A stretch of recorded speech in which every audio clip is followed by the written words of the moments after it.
All right, welcome back. Time to get into our programming portion of the day.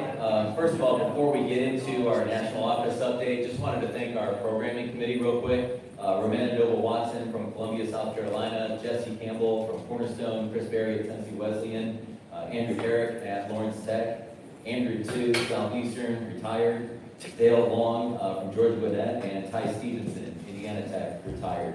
So with that, we'll turn things over to Brett Seigan for the national office update.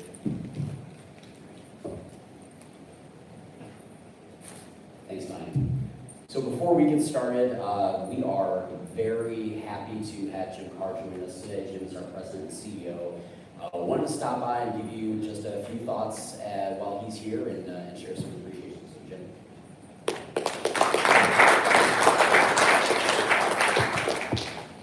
Thanks, Brad. And I was talking with Brad about what to cover today and with Chris and others. And so I've just got a few comments, but happy if you have any questions or any topics, things going on in NAIA you want me to touch on in more detail, or afterwards be happy to visit as well. But mainly I'm just excited to be here and see so many of you. I get a chance to see some sports information directors or athletics communication folks at championships or conference meetings, but this is the first time in a long time that I've been able to be in a place where so many of you have gathered. It reminds me of just the important work that you all do, the stories you tell for our student athletes, the way you connect your communities, but also the work that you do for your conferences, and then it all kind of aggregates up to the NAIA. And so mainly I just want to thank you for that and encourage you to keep telling those stories, keep advocating for our student athletes. That's why we're all in this business.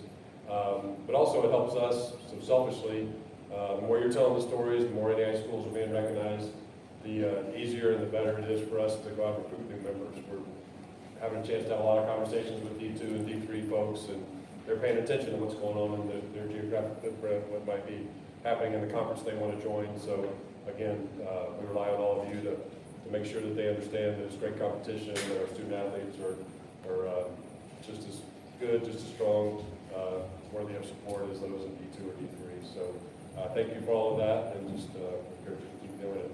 I did want to quickly recognize our staff. Paige Salvatore, some of you got to know recently, oversees athletics communications. Of course, Brad is the leader of the department, and then Katie and Jeff doing the heavy lifting on a daily basis, and they just do a great job. So please join me in giving them a round of applause.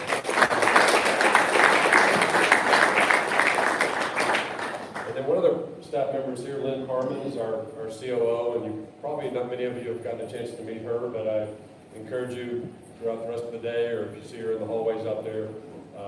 She started with us almost 3 years ago, but if you think about that timing, it was about 6 months before COVID started. And so while we could not have made it through COVID without her, and she's been so valuable to us internally and making sure the championships happen, she's not really had an opportunity to get out and meet the membership. And I know that's one of the things she's most excited about and really wants to do. So very approachable, wants to understand the perspectives of all of our constituents, and sports information directors are certainly a big part of that. And then before I sit down, I wanted to say a special word of thanks to Chris Wells. Chris, as you all know, has been your president now, and I've had a chance to watch Chris at council presidents meetings with other leadership groups, and this is probably not a surprise to any of you who know Chris, but he's just done an amazing job of advocating on behalf of sports information directors, making sure presidents and others really understand the importance of the role, and just letting them know what's important to all of you. And so, Chris, thanks for that, and thanks for being a great leader for NAIA SIDA.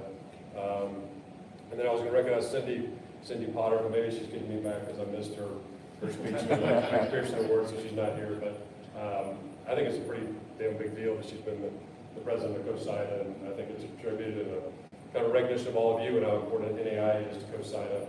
That an NAIA person has been the president this last year, and so I'm just very proud of her and the way she's had to navigate through big staff change, through rebranding, through all the sort of aftermath of COVID and just done a remarkable job of that. So thanks to all for everything you do. I see so many familiar faces. Jay Stansel and I worked really hard with a number of other leaders to make sure the presidents understood the importance of this role, and I think made some progress. Still some more progress to do, but just thanks to him. I see Ron. I've known Ron Smith for a long time as well. And just a lot of folks have been around forever. And then I understand there are 26 first-timers here as well. So it seems like we're getting a great blend of folks who've been at it for a long time with a lot of new blood. And so I just am excited to see what all you guys are going to do in the next weeks, months, and years ahead. And if I or the staff can do anything to help, we'll call us.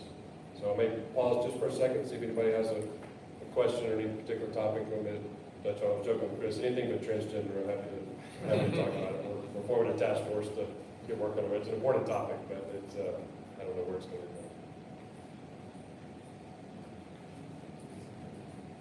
All right. Well, thank y'all. Have a good rest of the day.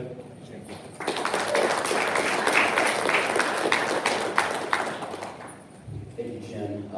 For those of you who don't know, Jim was the recipient of last year's Keith Jackson Eternal Flame Award, and that's due to his the way that he approaches the sports information directors as a whole. He's just been such an ally to us all. So I just want to thank Jim for his tireless efforts for us. So with the NAIA National Update, obviously Katie and Jeff are a huge part of our office, and we're going to go ahead and start with some of the things that happened during NAC that's going to affect you guys. So one of those is that we've been talking about changing the name of our championships to tournament rather than championship. So Jeff, do you want to give us an update on that? You are hot. I would love to. So during the NAC meeting that we had in April, this was brought up, and it came out of committee with a high level of support. And then when it got to the NAC level, due to kind of the amount of things that were brought forth to NAC after all the COVID stuff, there had been a lot backlogged from some of our coaching bodies. The NAC decided on more than one occasion to kind of table some things, take some time, get through convention, and then look at it again in August. And championships and the naming of opening rounds and things like that was one of those items that they decided to just take a breather on and kind of look at it, talk to our host institutions, our host visitor bureaus and stuff like that, to try and get a gauge on what it would cost to rebrand it from their end. We don't want to just make a quick decision and just force a bunch of tremendous costs onto our hosts that they weren't expecting, simply for just a name change. So it is something that we've heard from you guys that makes a lot of sense. Especially when you start looking at sports like basketball versus baseball. The term opening round is a little different. Baseball, you have to win 3 games, sometimes 4, versus basketball, you win 1, you win 2. There is no double elimination or any of that kind of stuff. So structuring it different for different sports, the logic of keeping them uniform across the board has a lot of merit, but also we know all the sports are different. They use different terms. They have different needs in some ways, and so that's trying to align those as best as possible moving forward. Thanks, Jeff. And just for clarity, those are 2 different topics. So the naming of championship rather than tournament, and the opening round, first and second round debate. The opening round, first and second round debate is really only for the sports that have an opening round that are single elimination. So that could be coming up in August. We know it's going to be on the NAC agenda. They've just asked for more information. We're going to provide that, and we will have more information for you as far as if that gets passed, when it goes into effect. Obviously, that's something that impacts all of us. So thank you, Jeff, for that. Jeff, you're up for the next one too, and this is one that Chris discussed a little bit earlier, the scholar athlete process, and this is one we were all really excited to see change. So Jeff? Yes, this is Chris Wells' baby in a lot of ways. He was a big driving force on our RAS committee, dealing with awards, And so this was first discussed at the NAIA convention in April. Yeah. So we talked about it then, and the athletic directors really understood what Chris was trying to communicate of the confusion that was happening. And so as Chris was diving in and detailing, how it's hard to sell on your campus fall scholar athletes from 10 months ago, and how that creates confusion for people, student athletes that know they got a 4.0 that fall semester, wondering why their name was left off, and you guys getting all those questions. I certainly got them, so I know you guys are getting them. This is a really big thing. But the NAC subcommittee was very detailed in trying to make sure of how this would affect transfers. Because they didn't want to negatively punish transfer student athletes for this decision, so that the one positive about doing it all at the end of the year is everybody has a full year in your institution.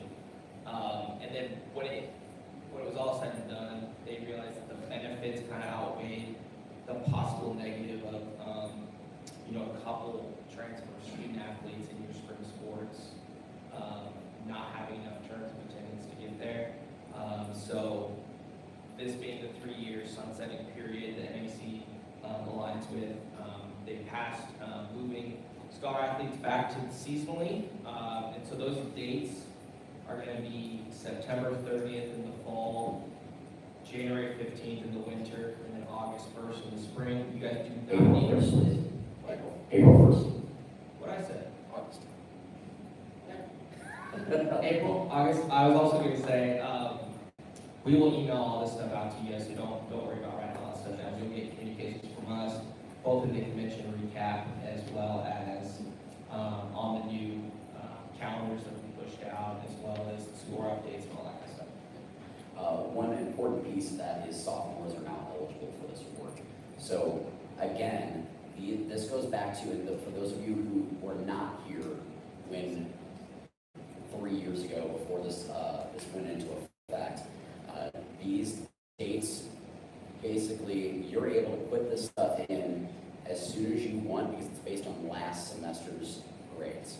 So in that first one, your fall deadline, September 30, you can start doing those beginning middle of July or August because you'll have those grades from the fall already. This really helps you to be able to not have to sit there on June 30 or whenever you have to do it on your campus right now and put in 150 student athletes.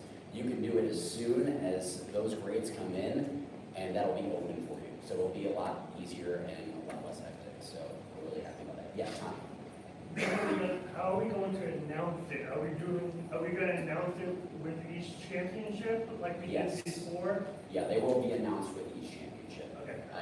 Inside the championship manuals, and this is a good note for everyone, inside each of those championship manuals, so if you go to the coach's corner on our website, you go to 4 members and you go to the coach's corner, championship manuals in there. In those manuals, in like page 3 of each one of them, are all the important dates for each of those sports. That includes when we're going to announce All-Americans, that includes all of those release dates, and that will be included in there as well. Yeah, just. I was just going to ask, was there any discussion about changing the form at all? Because the form, I feel like, asks so many questions that are not necessary. It has been discussed, and that form is going to see an overhaul when we start moving everything into a brand new system.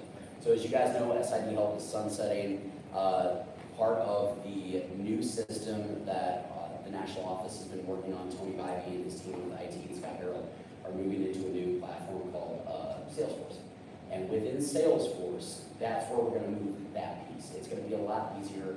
We want more drop-down menus so you guys don't have to typeset as much. We want to try to make it as easy as possible.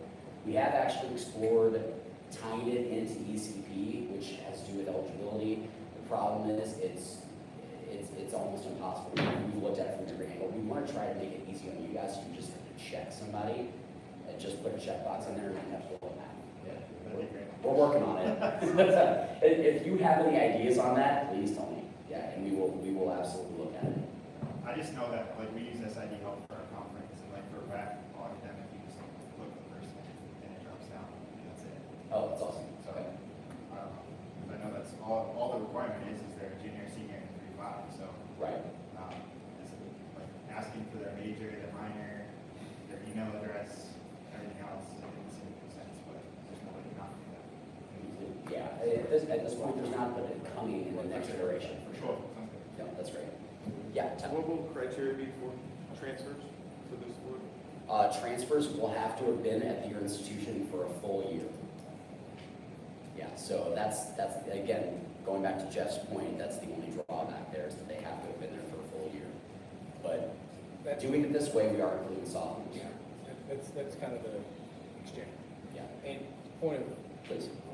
it's still a cumulative award. It's still a not- cumulative GPA. It's not just the last semester. It's based on your cumulative GPA as of the prior semester. Correct. Thank you, that's a Yep. great point. Further questions?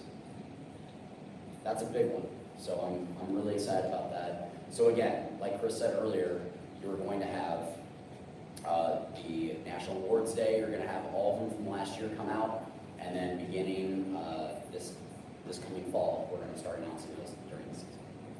All right. The next topic coming out of the NAC are ratings changes, and we've had some new stuff passed, we've had some new stuff discussed, and some of the discussion right now will definitely impact how we're doing our jobs. So Katie, I want you to go ahead and give everyone an update. That's coming out of the ratings and postseason selection committee that Katie's on. Yeah, so one of the most recent changes with ratings is that, much like basketball in the past, we will no longer have any postseason ratings. Part of the consideration for this was that there wasn't a lot of consistency across sports in terms of how they were looking at ratings. Some of them would just look at the final standings for the championship and just use that as what teams are going to be ranked.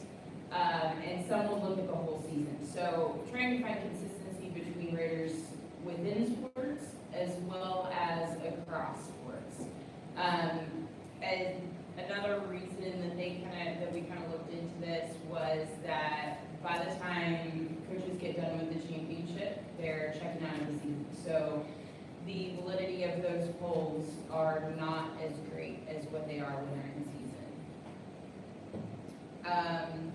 Also, a lot of times that postseason poll can play a big role in what they set up for the preseason rating. So maybe they don't consider, I know that you all put together the preseason questionnaires, and a lot of them may not look at it because they just base their preseason poll off the postseason poll. So this will take that out of the equation, and will give them more of a chance to push them in that direction of using that preseason questionnaire.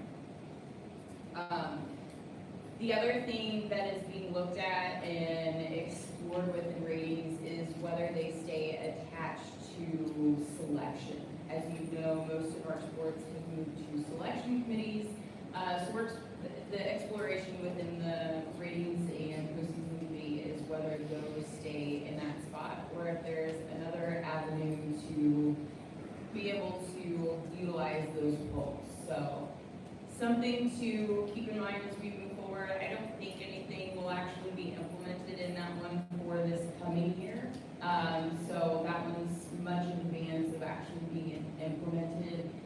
If something were to change, it would probably start with just a handful of sports so that it wasn't a big shock to the system. But it would be something more for next year. But just want to give you guys a little bit of awareness, since the polls are something that you guys rely on to help promote your respective teams. That's a big topic in NAC right now. There's a lot of work being put in to explore this.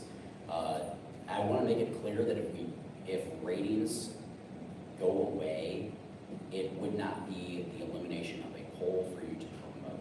So we're looking at what the options are there for like a true coaches poll. How would you do that? There's a lot of things that go into it, so we're looking at all of it right now. I want to make sure that you're aware, this is just for your awareness, nothing's been decided yet. August meetings are coming up for NXT, and there's going to be a lot more discussion. We don't know exactly what's going to come out of that meeting. It could be 5 sports that go to some sort of a coaches poll, and they replace that on the ratings they replace the ratings with the selection model. We don't quite know yet. So stay tuned on that. We just want to make sure you guys knew it was being discussed. The good thing is, now that we have 3 people on NAC, Donnie's on that committee, and Donnie's already provided a lot of insight on that. So, Donnie, was there anything we missed that you think we need to add on that? Great. All right, the next piece coming out of NAC were tournament stats. So this was something we passed on a long, I would say, 2016, 2017 timeframe, that every game in a tournament needed to have stats. If an NAI team is hosting it. The problem with that is that while that was great for us, there was nothing written set in stone as far as how that would be managed in terms of if you didn't do it, what would happen. So NAC started to explore it, and now they have set in stone certain tournament stats ramifications if you do not provide stats for tournaments. Most of this is really coming out of tournaments that have 25, 30 teams. But there are some that are having 4 or 5 teams at a single site, whether it's a neutral site or a home site, that stats are not being provided. But the problem with that is that someone has to travel with their team, and it's a greater expense. So knowing this up front is the goal to make sure that everyone understands it. So the rule that we talked about, the ramifications for it are now, if stats are not entered into Presto for every game by the host, that every game that was played, regardless of if it was statted or not. So if one game was not statted and that wasn't provided by the host, that will be ruled a no contest, and results in stats don't count. Not just that one game, every game in the tournament, there's a no contest. So if you don't do it for one, you don't do it for all.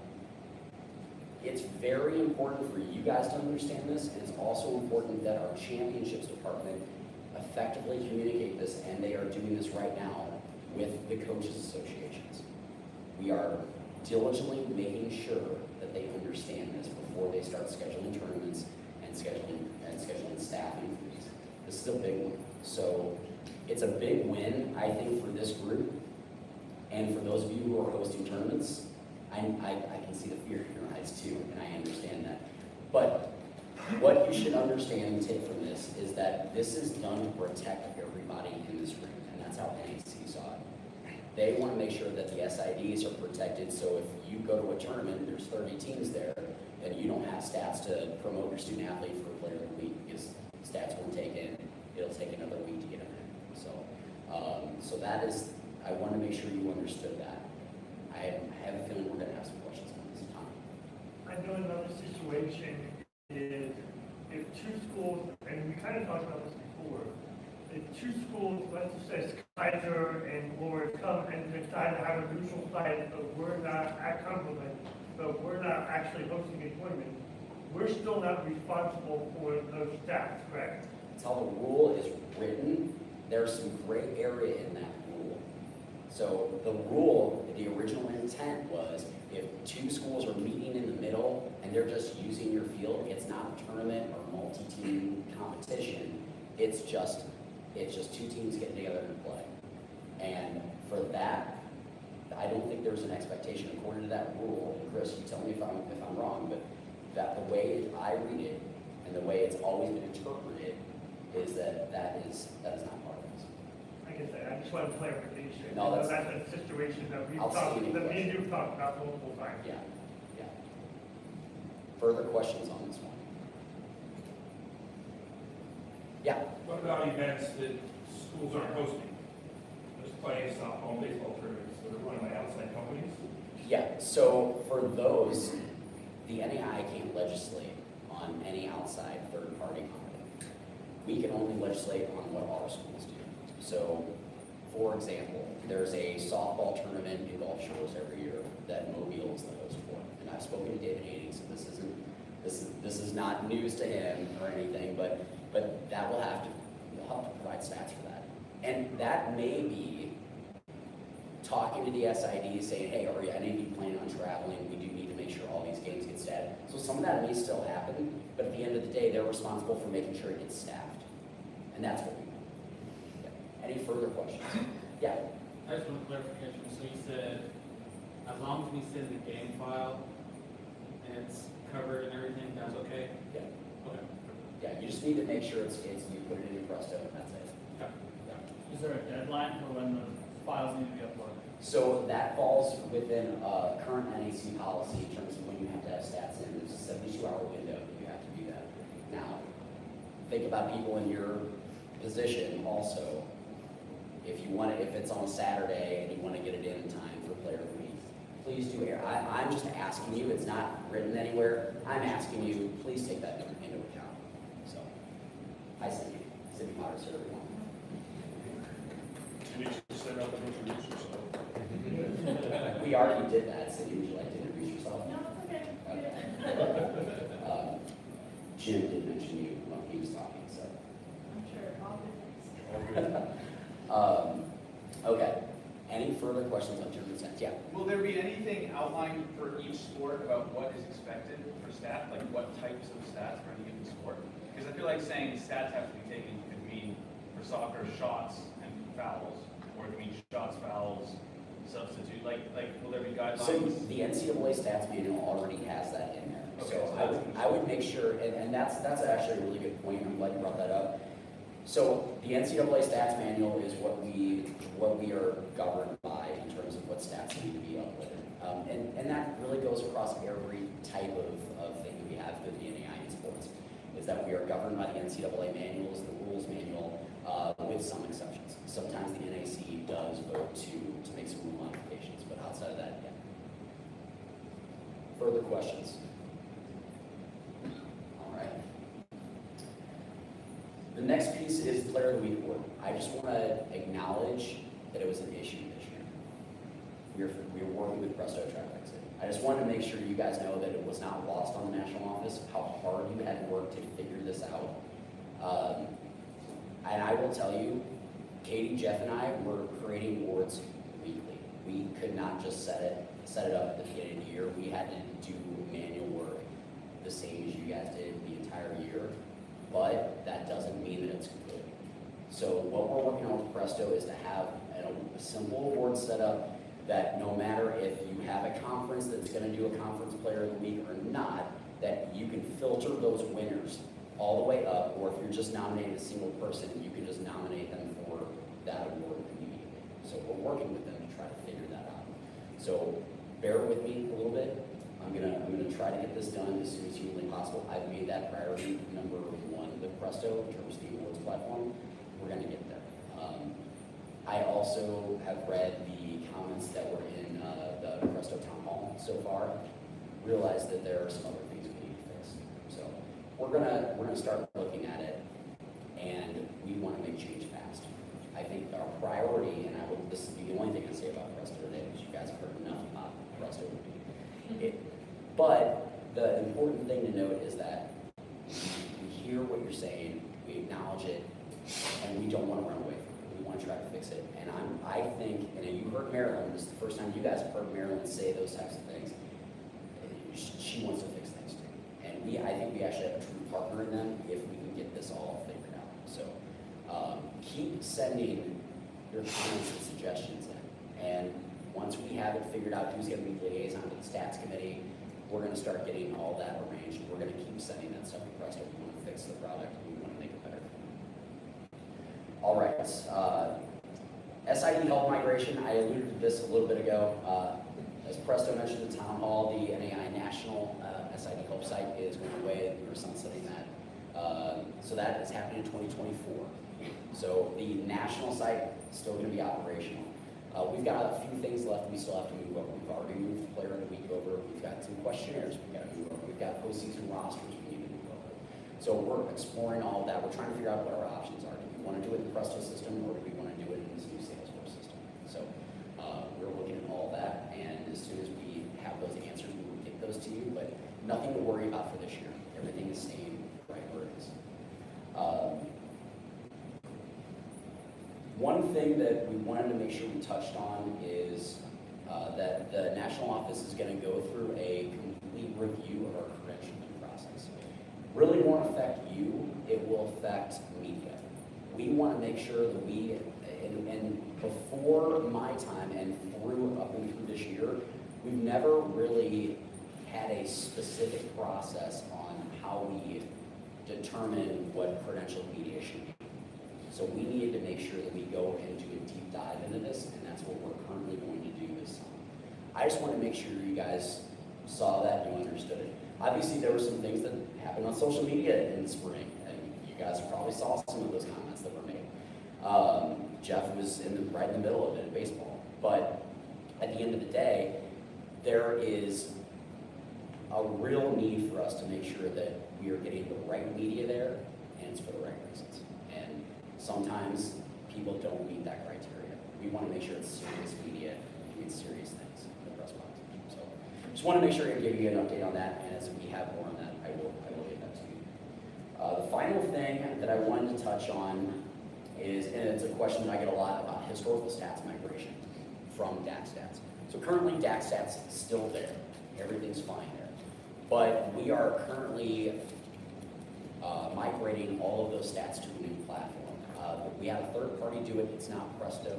It's a different company that's basically building out what we have in DAC stats now so that we own it. That will be good for all of us. So then we will be able to, at some point, be able to run internal reports, and we're going to make that more robust than what DAC stats had. The thing that I've asked for are career reports, career leaders from the DAC stats era. So we are going to start getting into that. Some of you have already gotten an email to help with the quality assurance on that. We've gone into it the first round. We've got a couple more rounds we've got to get through. It looks good. I think it functions well. Still a lot of data needs to be included. So I just want to make sure you were updated. We're going through that process, and I'm hopeful that that gets done by the end of the first quarter of this new year. So more to come on that, but we are excited to finally have that completed. That is just about it. Donnie, how am I doing on time? Not good. All right. Well, thank you very much.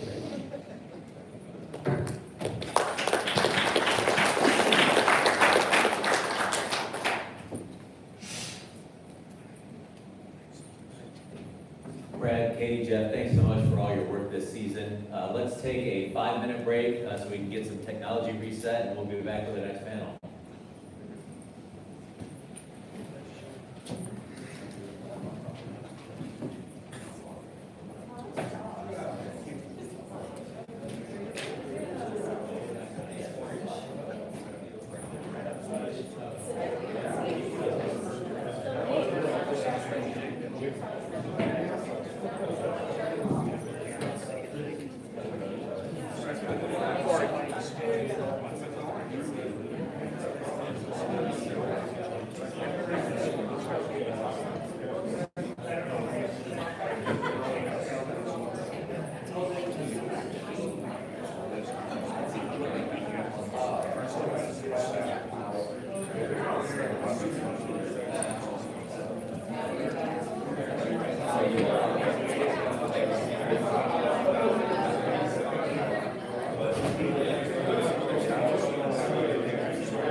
pay for that. You will be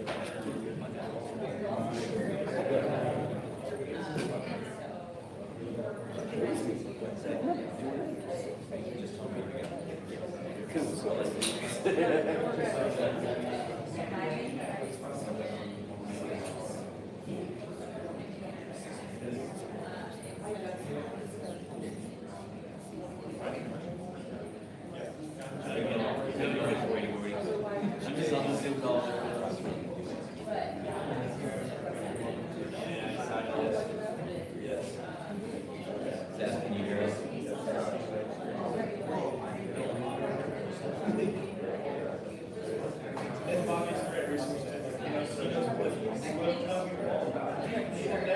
Seth, can you speak?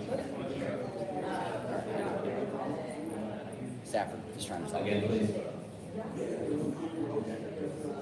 He's there. It's not very loud.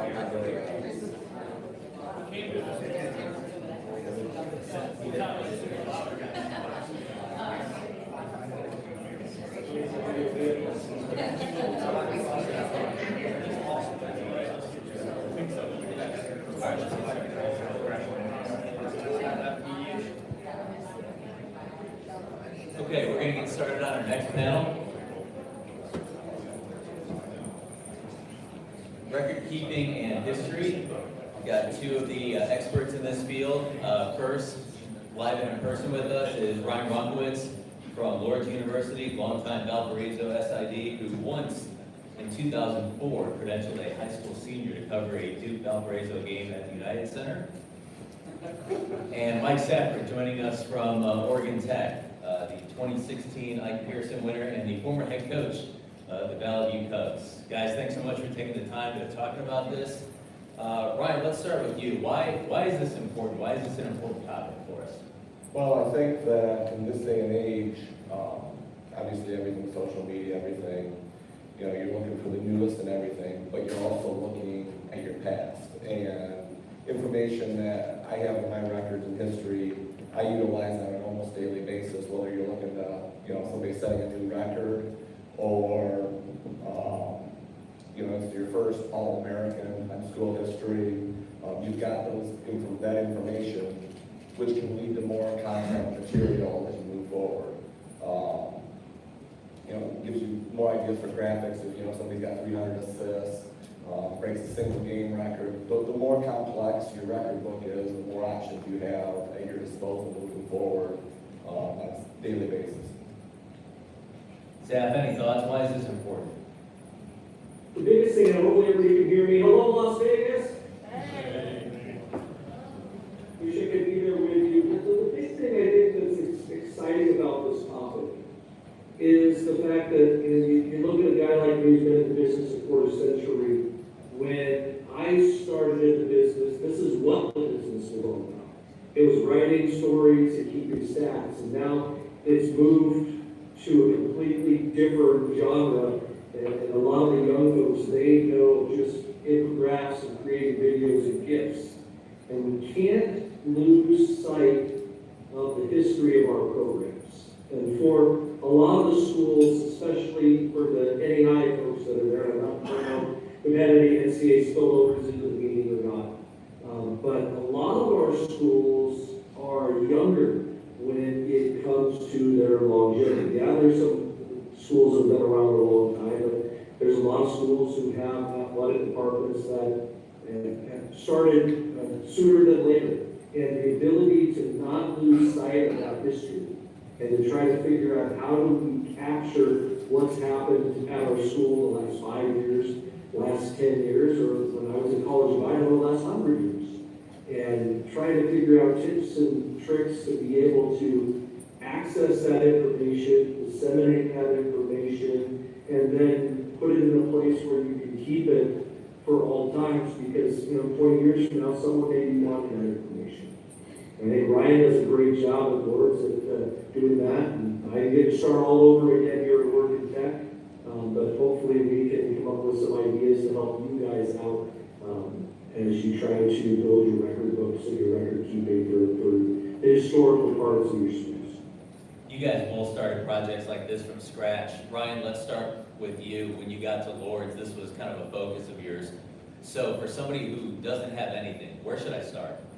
So when I got to Lord's, we started athletics just in 2010, and I got there in 2012. So I only had 2 years worth of history over a course of 7 sports. Unfortunately, when I walked in day one, I didn't have a single box score, result, anything in my office. It was as empty as you could get it. And I actually started what some people might think in reverse. I didn't start with the basketballs or the volleyballs or the sports that I thought would be the easiest to find the information. I actually started with our golf record book because that was the stuff that, in my mind, was going to be the toughest to find because you don't even know what tournaments sometimes your teams play. I looked at what coaches we had on our staff and who might leave the soonest because I relied on my coaches, hey, do you have any record of even what tournaments you played in? And so for golf, I went on the golf stat. I kind of used the rough sketch that my coach had given me of, this is what I think we did, but this one might have gotten rained out or something like that. And then I started going around our league and went to each tournament that like Madonna played in or Siena Heights played in, just hoping, hey, maybe we played in that one too. And all I did probably the whole first summer was pull results. I didn't put anything together. And once I had what I thought was a complete schedule for golf, then I went to volleyball, and then I went to basketball just to kind of pull it so I had it in case that ever went away. And a prime example of going away, it was our men's volleyball before we were NAIA was in that Mammoth, and all those results were up on DAC stats. Well, as soon as it switched over to NAIA, within a year, those all disappeared. And if I would have pulled some of those box scores and stuff, especially against some of the non-NAIA teams, I may not have had anything at all moving forward. So that's where I started. Mike, let's walk through a little bit of how you built that C of I college football record book. The big thing for me was trying to find information. You have to think back that for us at College of Idaho, we went 37 years without football. Our last game was in 1977. We brought the program back in 2014. So you think there's a big group of years in there where you could find information fairly easily. That wasn't there. So the first thing I did was reached out to the Northwest Conference office. And they have phenomenal database, at least of minimal statistics and scores and records that dated back to probably mid-50s or so. So it had a small sample size. I found some old folders that had some box scores in the 70s. But from there, the big key, and it's something that, you know, in some cities where your schools are, especially the smaller cities, paper is the gold line. I was able to go to our library at the college and also to the city library and find old newspapers. And I'm talking newspapers all the way back to the turn of the century in 1900. And going back and going through microfilm, there's a reason why I have to wear glasses now, because for 15 years I was looking at microfilm and I can't see much anymore. But going through that microfilm, the beauty of it is that a lot of microfilm readers now, you can either print the information off or get copies. And so we made copies of every single story that was in a newspaper that was talking about our teams, and we were able to build, you know, a score database. And then at least in football, they had a live score of every single game dating back all the way back to the 30s of our football program. So we were able to piece together a record book that dates all the way back there. Same thing with basketball, was able to locate old box scores in the newspaper. I mean, most people don't realize Elgin Baylor started his career college record, and to go back in 1954 and read the newspapers about they nicknamed him Rabbit, and reading about his exploits, but being able to piece together a record book of one of the top 100 basketball players of all time. It was a daunting task. It's something, I think Ryan mentioned this as well. You can't get this done in a week. You can't get this done in a month. You've got to be able to come up with a time frame and try to figure out how much do we want to get done. Because we had 21 sports at CLI, it took me 15 years to get our record book where they are. And now we're exactly working on it right now. There's our binder for softball 1997 that's going into Stack Crew this afternoon. We'll talk about how to keep track of things here a bit, but it's a lot of tedious work, but you learn a lot about yourself and your history when you're going back through all these records. Ryan, he's just slow, right? There's no way this is gonna take 15 years. Well, I've been here 10 now, and I'm still down to 3 sports that I don't have done. I don't have men's basketball, I don't have women's basketball, and baseball. I've got 2 years for 2 of those sports and 1 year for another to put mine together.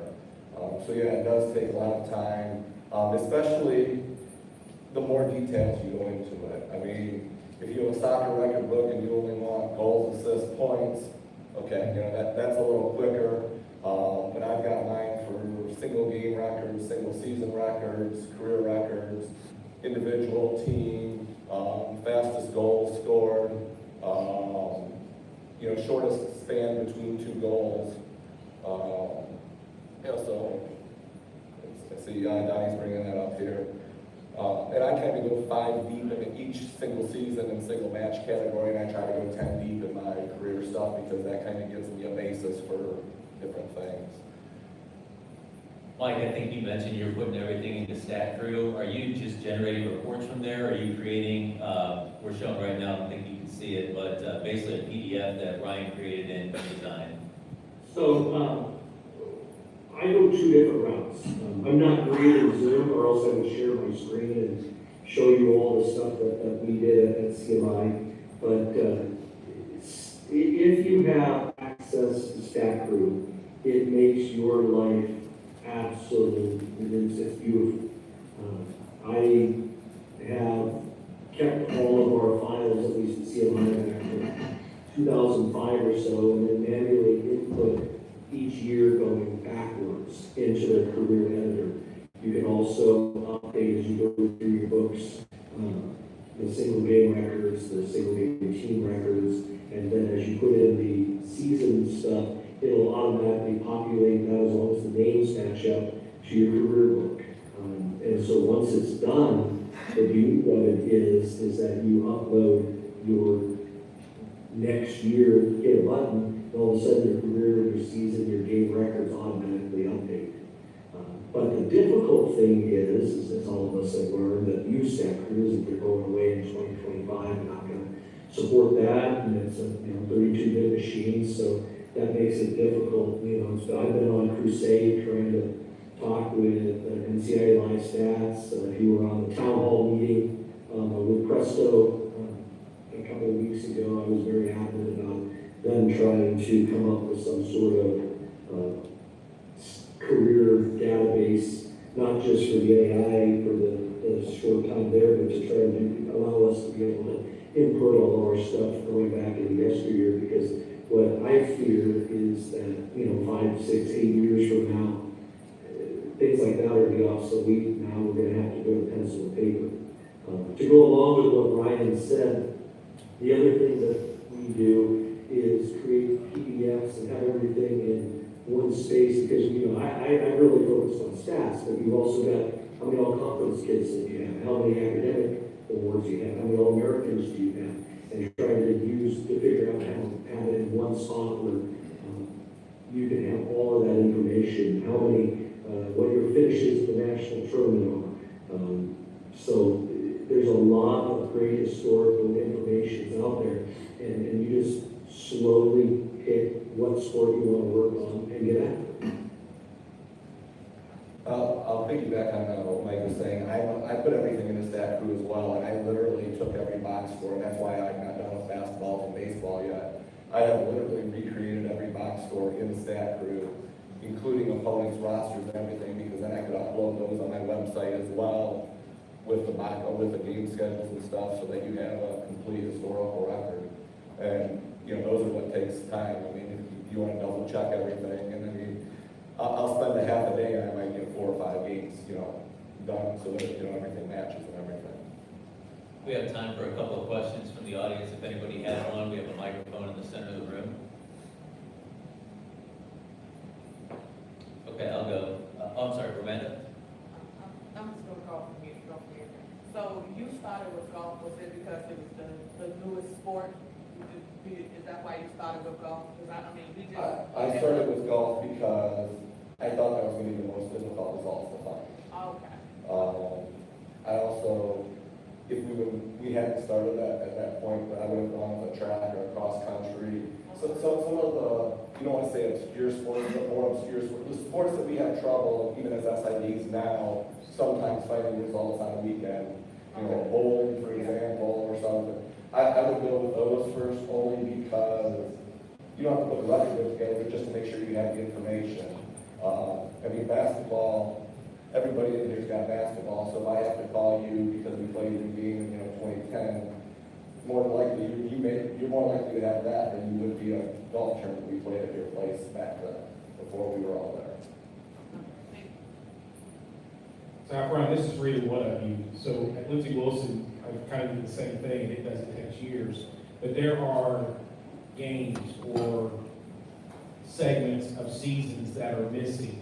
Do you denote that in your record books, that archives are from this year to this year, minus this year, just so that you can let people know that it's not, I guess, exactly complete? I'll go ahead first and then I'll follow up.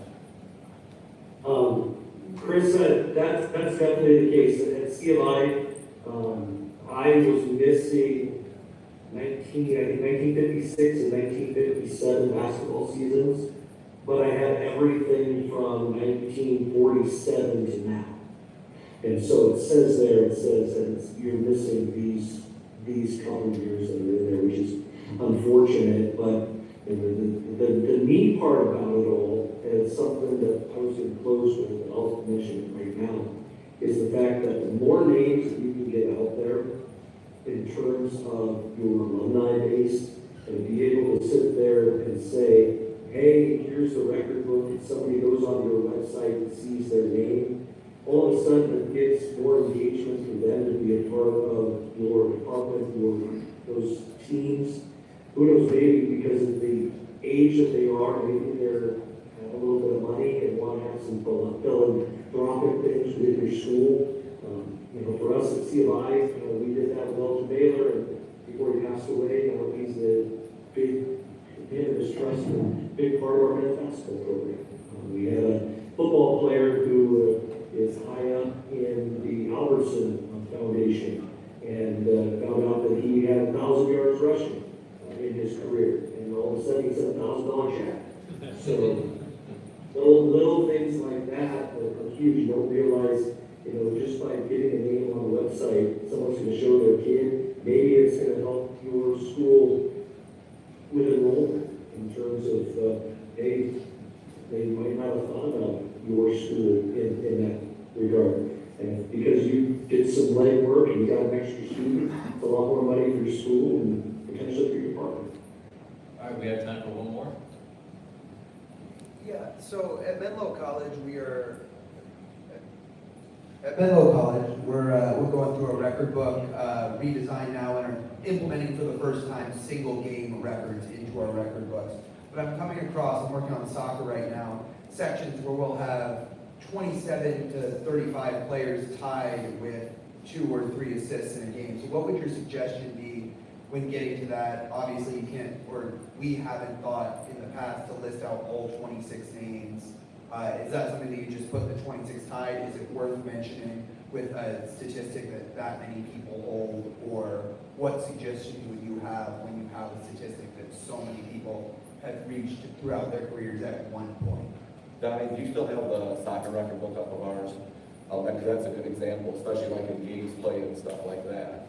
So what I do is, my kind of general rule of thought on that, I do a top 5 for single game.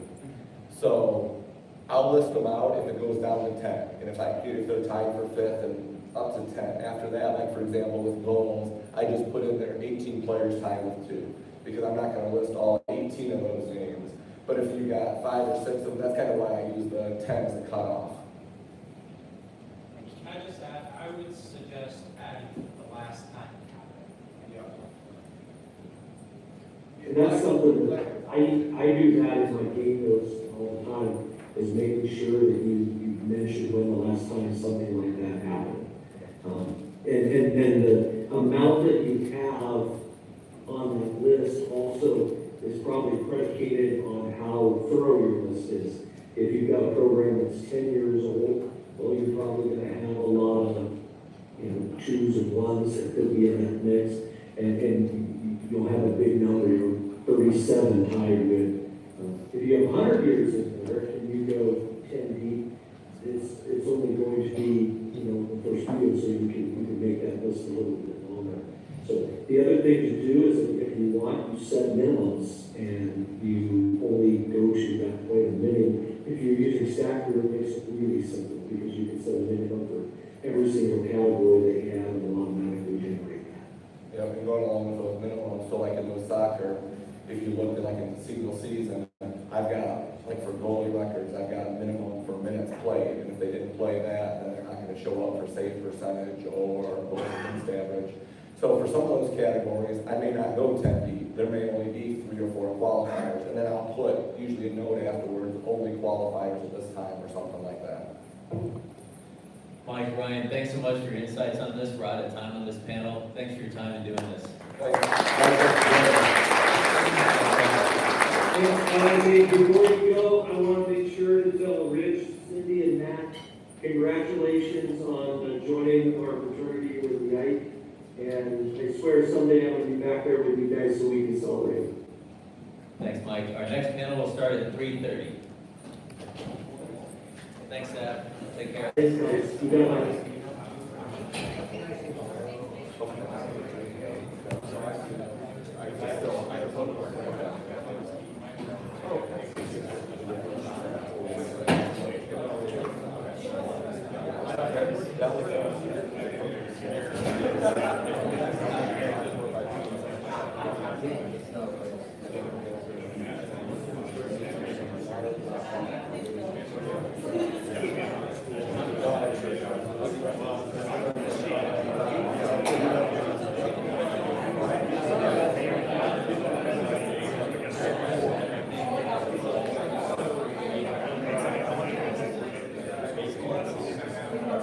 Good afternoon, sir.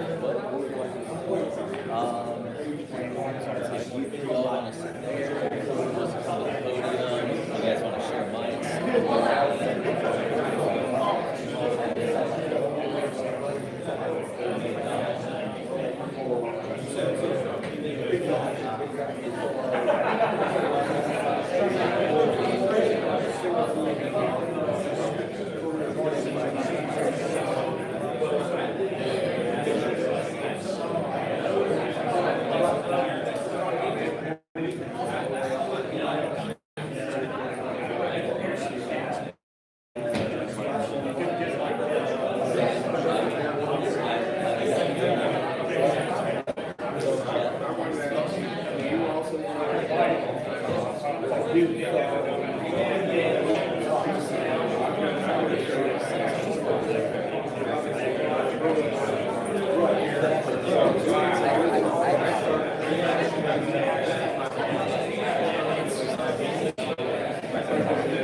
everyone to this panel. If I can have your attention, we're going to go ahead and get started. I want to welcome everyone to today's panel with our friends at Box Out Sports. I am really happy to announce today that we have signed a 3-year extension with the NAIA with Box Out as our official graphics partner.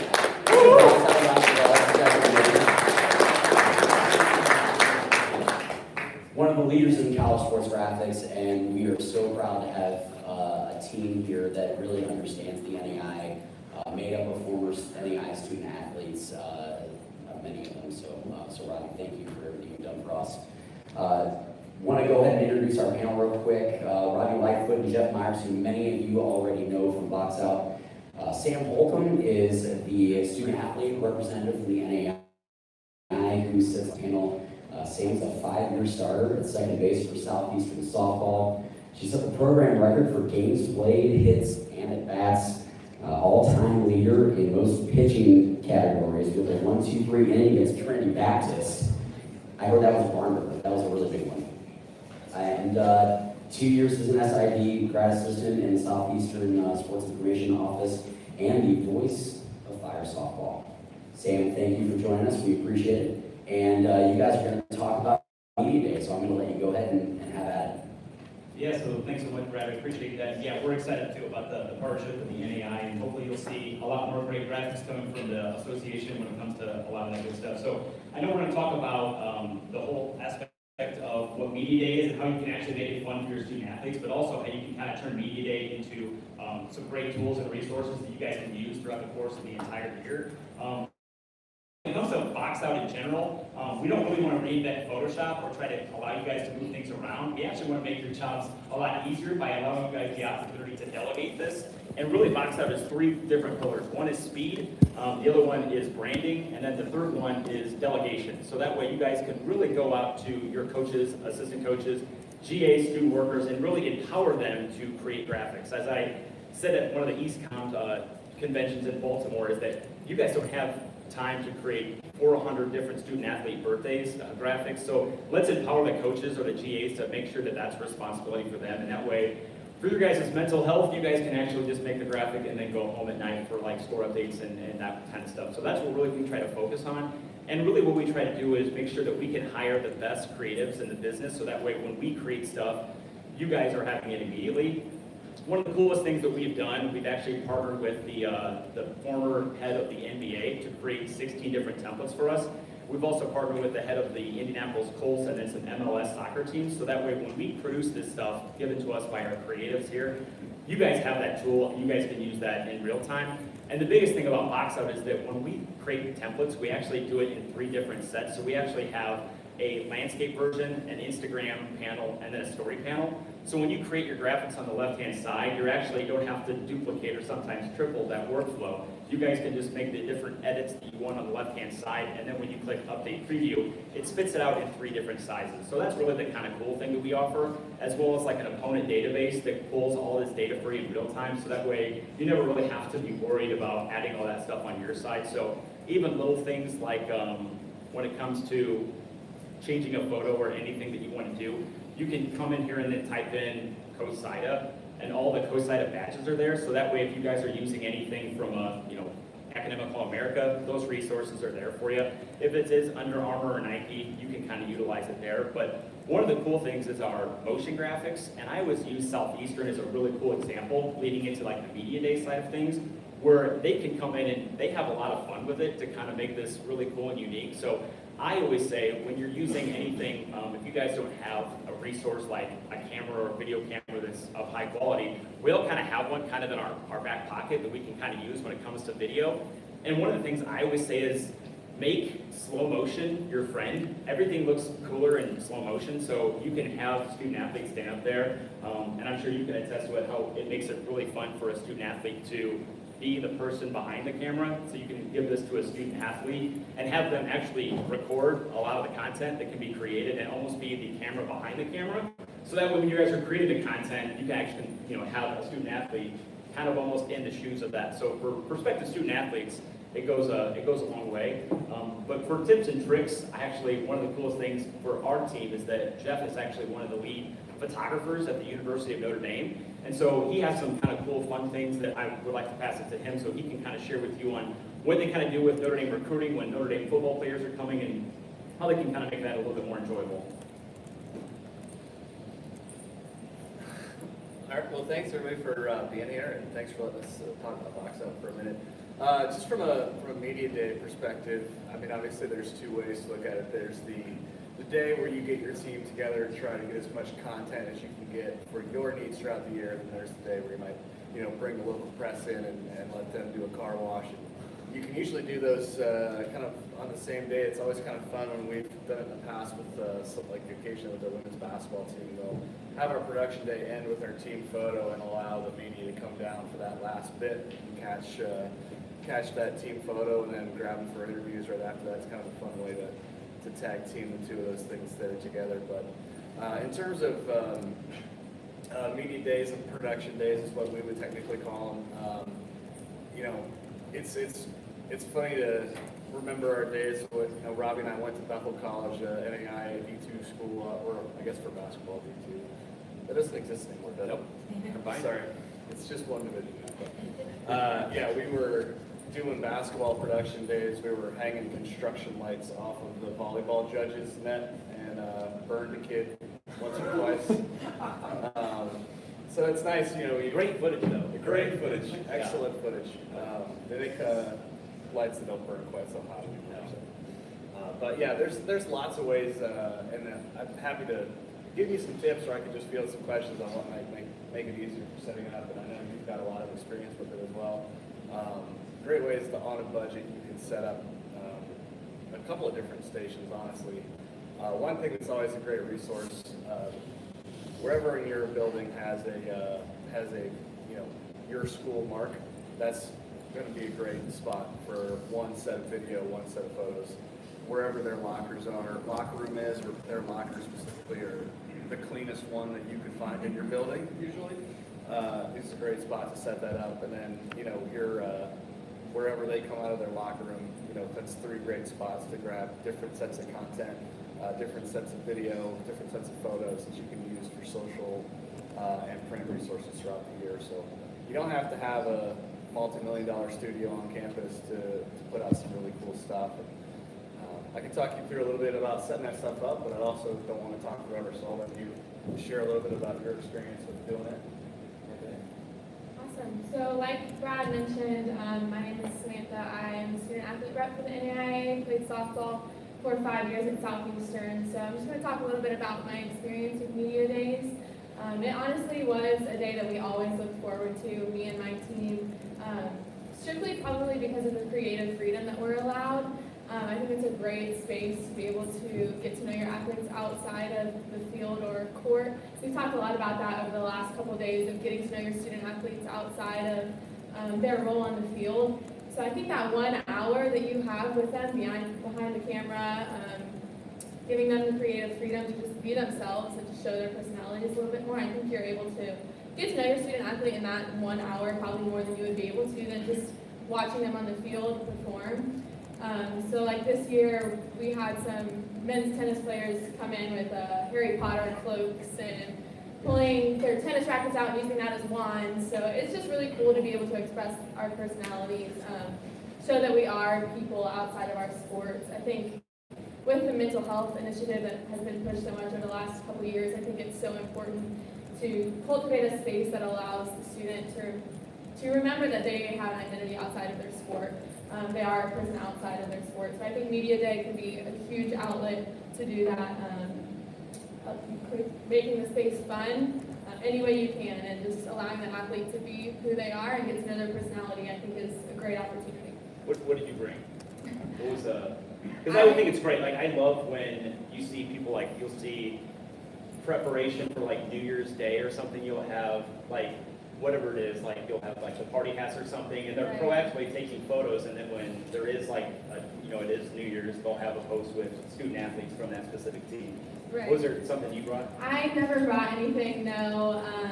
I would always leave and think, man, I should have brought this. This would have been fun. But no, I never personally brought anything. But we have student athletes from different countries that would bring their flags and do stuff in their flags to represent their country, which was so important to them.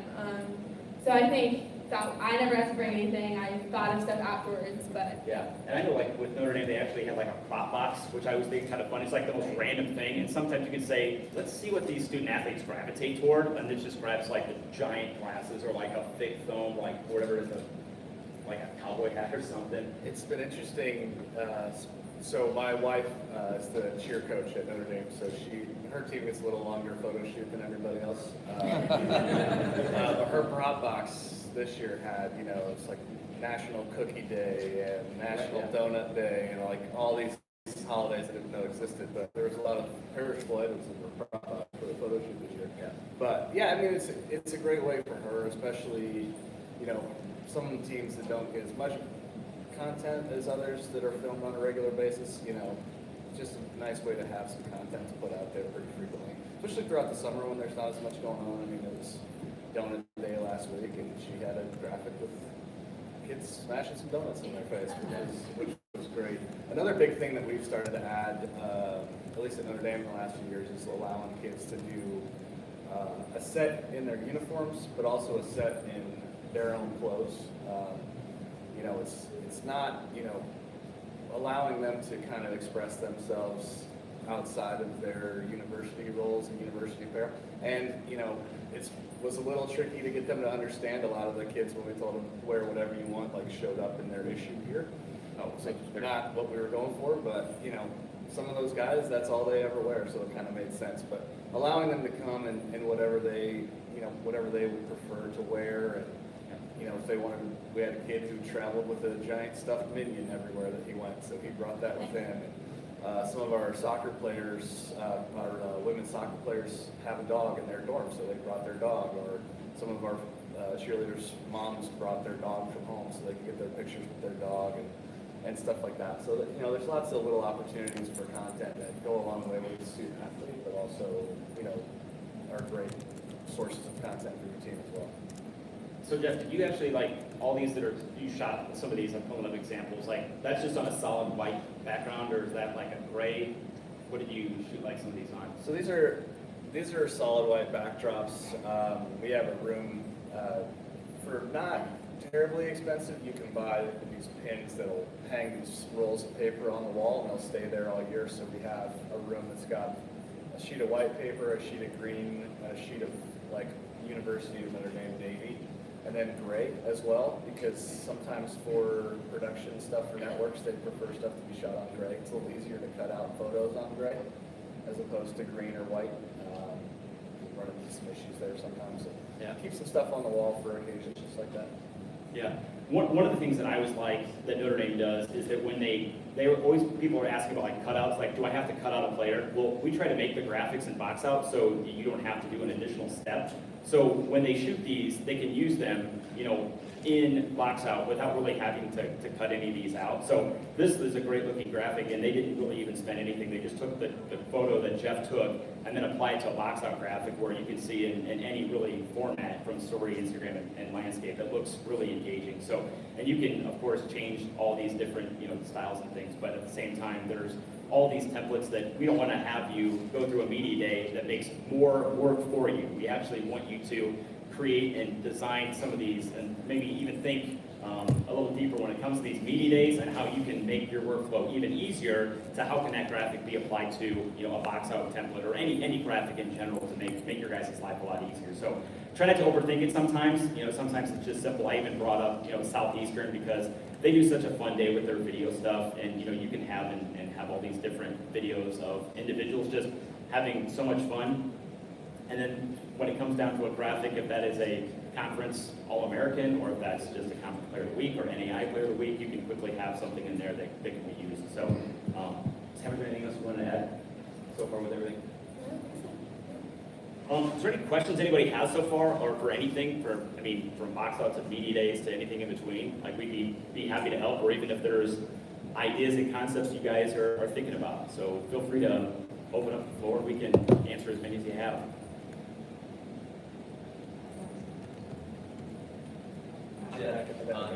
On game day at Notre Dame, how how do you get pictures that you take on the field so quickly into box out, or can use those pictures from that game? So I guess it kind of depends on the game. Football games, we have a student worker that will, actually Robbie used to do it for me before he became a dad. We have a student worker that will come to me, and my camera has 2 cards in it, so I can, as the game goes along, I can move the good ones over from one card to another, and then at media timeouts, the student worker will come out and grab that card from me and run it back to the workroom where people are working. Basketball games, I can just plug my camera has a USB port, so I can plug it straight into my phone, grab the photos I want, and put them on Box, put them on Dropbox, put them on Box Out, all the Box apps. Every place we store photos. Yeah, it's super easy, and it's quick enough to do 5 or 6 at every media timeout for a basketball game, just to grab the couple of in-progress things that are going. It's the same thing for baseball, softball.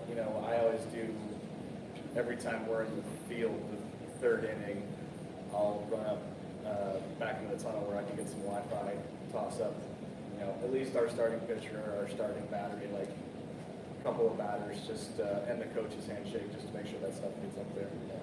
And even for that, I know that's how Notre Dame does it. I know with the NAIA, you're like, well, that's great. We don't have a photographer that can do that. So what do we do? So one of the things that I always recommend sometimes is like, there is a tool and adapter that even Jeff, we can even tell them like kind of what it is, but like it connects your camera to your phone where you can just plug them in. And even you guys can empower your photographer. So even if you guys do have somebody who helps out on the side, you can give them access to even Box Out where they can do it in game, where they can just take the photos they have, plug them in, and upload them directly to wherever it is you guys are using to get your graphics. And that way you guys can use them immediately to have in-game content. I know that's always a big thing, is how can I have a graphic posted or something posted from the actual game rather than something that I'm having to recycle or reuse, or maybe play a team that doesn't have that logo, or they're like, you can't see their uniform in it. It's like, clearly we're not playing this squad, we're playing another one, so you have to kind of zoom in and manipulate the photo.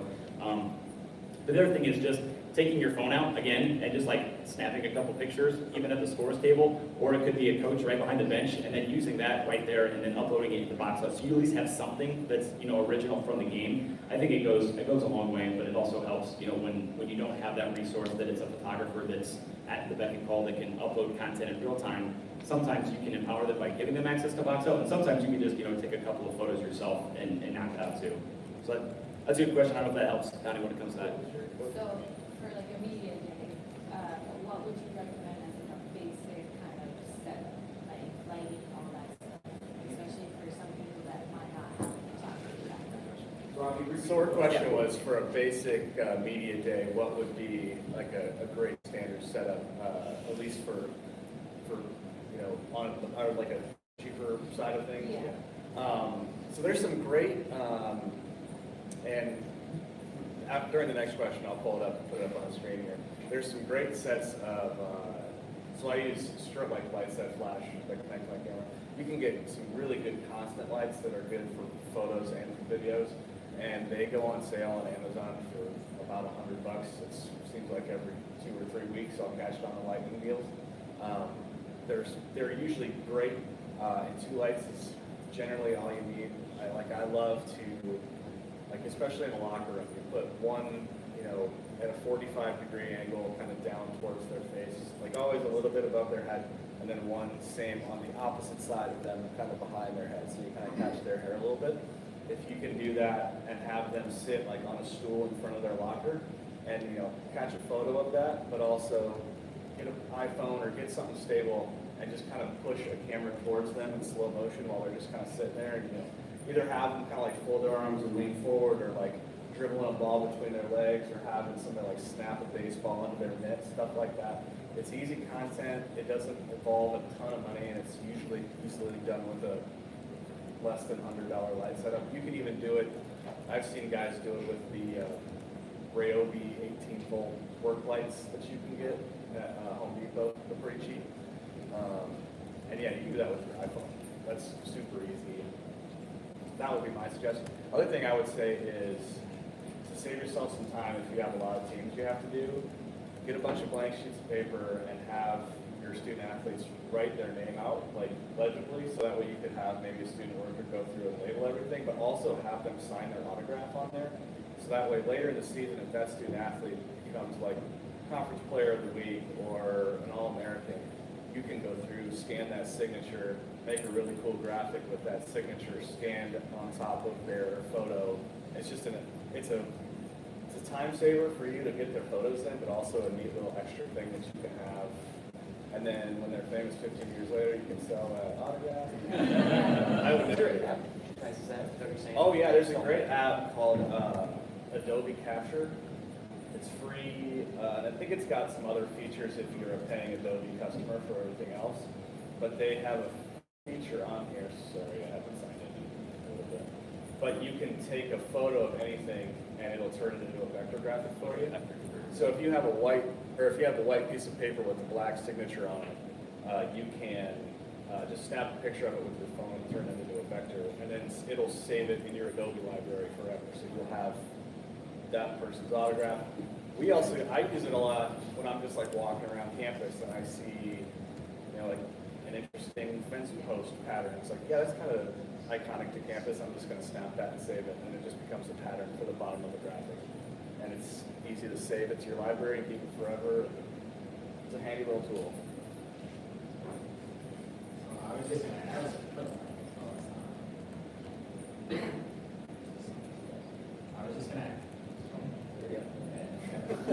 I was just gonna ask, I've talked to you guys before, we do the media day kind of like that, have a new structure. Our biggest issue right now is we're doing media days, getting 2,000 photos per media day. So my question was, what is the quickest way to organize, name, and do all of that stuff? I know you kind of mentioned, is it just giving it to a student worker and saying, name as much stuff as you can? Or is there some quick, easy processes to do that? So in terms of like, if you can identify which student athletes or which group of photos, there's some great like automator things that you can do to do batch renames, and at least I know how to do it on a Mac. I'm sure there's an easy way to do it on Windows. We use Influencer or Air, a couple of places that have facial recognition that it'll run it through. So it'll automatically go through and, sorry, I don't want to be like spit into somebody else's product here, but they will like rename everything and put them in folders for the student athletes already. But it's usually easy enough, especially when like you're doing video highlights. If you have a handful of people come through, when you finish a student athlete, you can either create a new clip or put your hand in front of it to create a dark spot. So like, all right, when I see that dark spot when I'm scanning, I can break it and then rename the file and all that kind of stuff and keep going. I do the same thing with photos. So, I take 40 photos of one student athlete on a white backdrop. So I got a bunch of really bright white thumbnails, and then I'll just take a picture of the floor really quick. So there's a blank one, and then I know that's the next student athlete.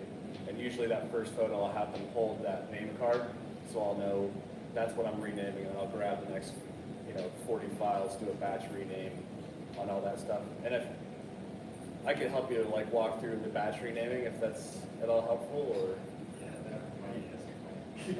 yeah. Okay, cool. Yeah.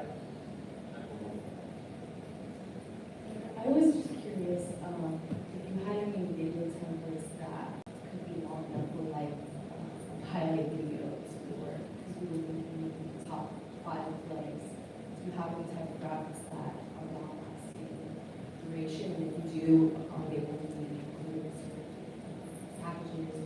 Yeah, so we have one that's in the plus and one that's in the premium. That's a great question. So when we get a lot. So one of the things like this, you can use this like it's called highlight of the game.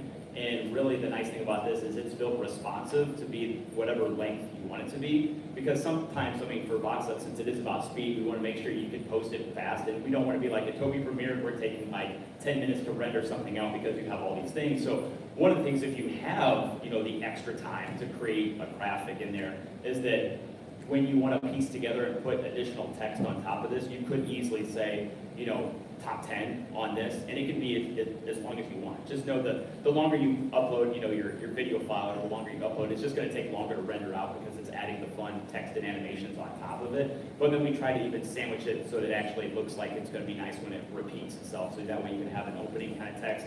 opens up, and then it'll play whatever length you want. So if it's a minute and a half, it'll play that. If it's 10 seconds, it'll just do it that way too. So that's a good option. And we've also started to work on the opportunity to do audio as well. So my dream as like an SID is if you guys have a great game, literally just have the coach stand up behind a wall, right? Just say, unbelievable, give your reaction, and then they just start talking. And then you can literally do something like this where it does the exact same thing, except it's actually him talking, he or she talking.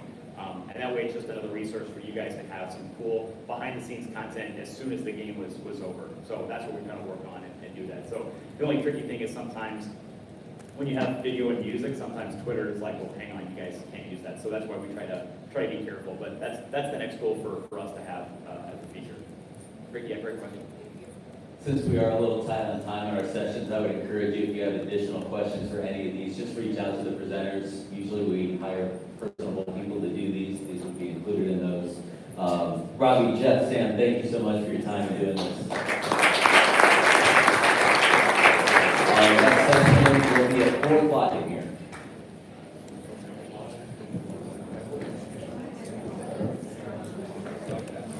Jeff, what's your title at Box Out? Title? VP content.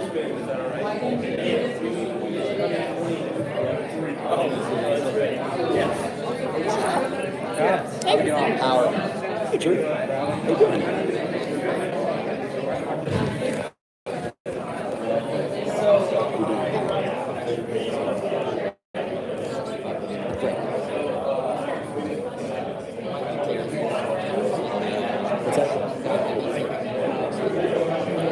No, it's good.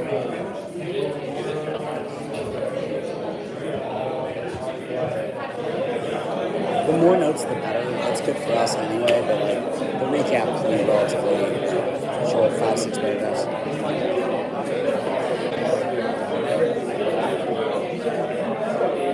That's a lot.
That's one of the things that I hate about moving up in business. I didn't get to do that anymore, so it's just fantastic. That's great. That's awesome.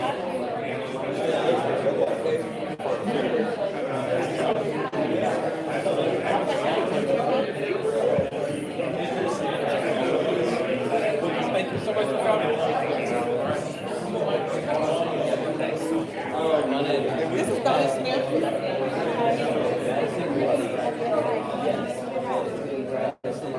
Okay.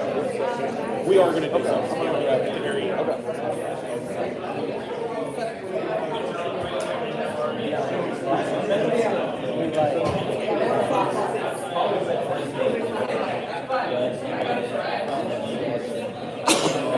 Pleasure.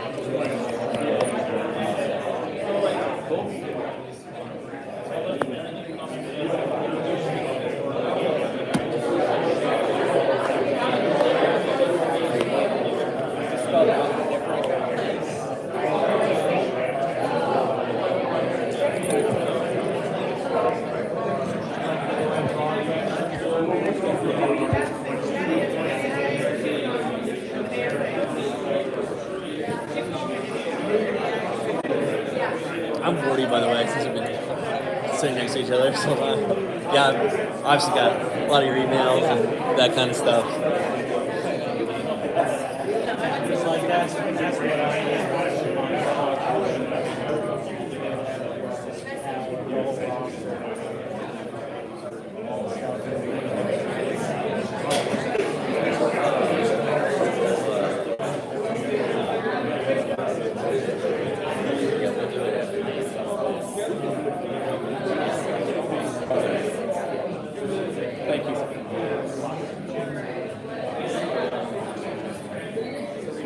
All right, we're about ready to get started on our next panel, session number 3 for the day.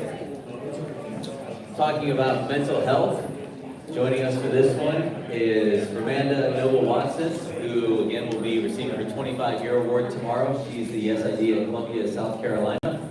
And also joining us, one of her student athletes, great to incorporate them again, from the NAIA ASA, Maddie Hearn of the Columbia softball team. Maddie, a Las Vegas resident, so this works out well for us. So let's talk a little bit about mental health and SIDs. First of all, we'll start with Romanda. Why are we talking about this? It seems like our jobs entail so much and require numerous skills to be successful. We have so little time, but we're going to talk about mental health today. Why is that important? It's super important to stay balanced. So with mental health, especially now, coming out, well, in the pandemic still and coming out of it, we spent a lot of time at home, something that we weren't used to doing, working from home. But it was very important for me to stay balanced, taking time to ourselves. We may think we only have an hour in a day, but that hour, sometimes I get up from my desk and I go walk. I go at 1 o'clock in the middle of the day just to clear my head. It'll help me be a little more productive in the afternoon. But it's important for us to stay mentally balanced so we can be our best selves for our student athletes. Maddie, you spoke at NAIA convention about mental health. Share why this is so important to you and why it's so important to our student athletes. I think that speaking on mental health and incorporating more healthy habits into your lifestyle are super important just to be a better employee and to better your company and whatever you're doing.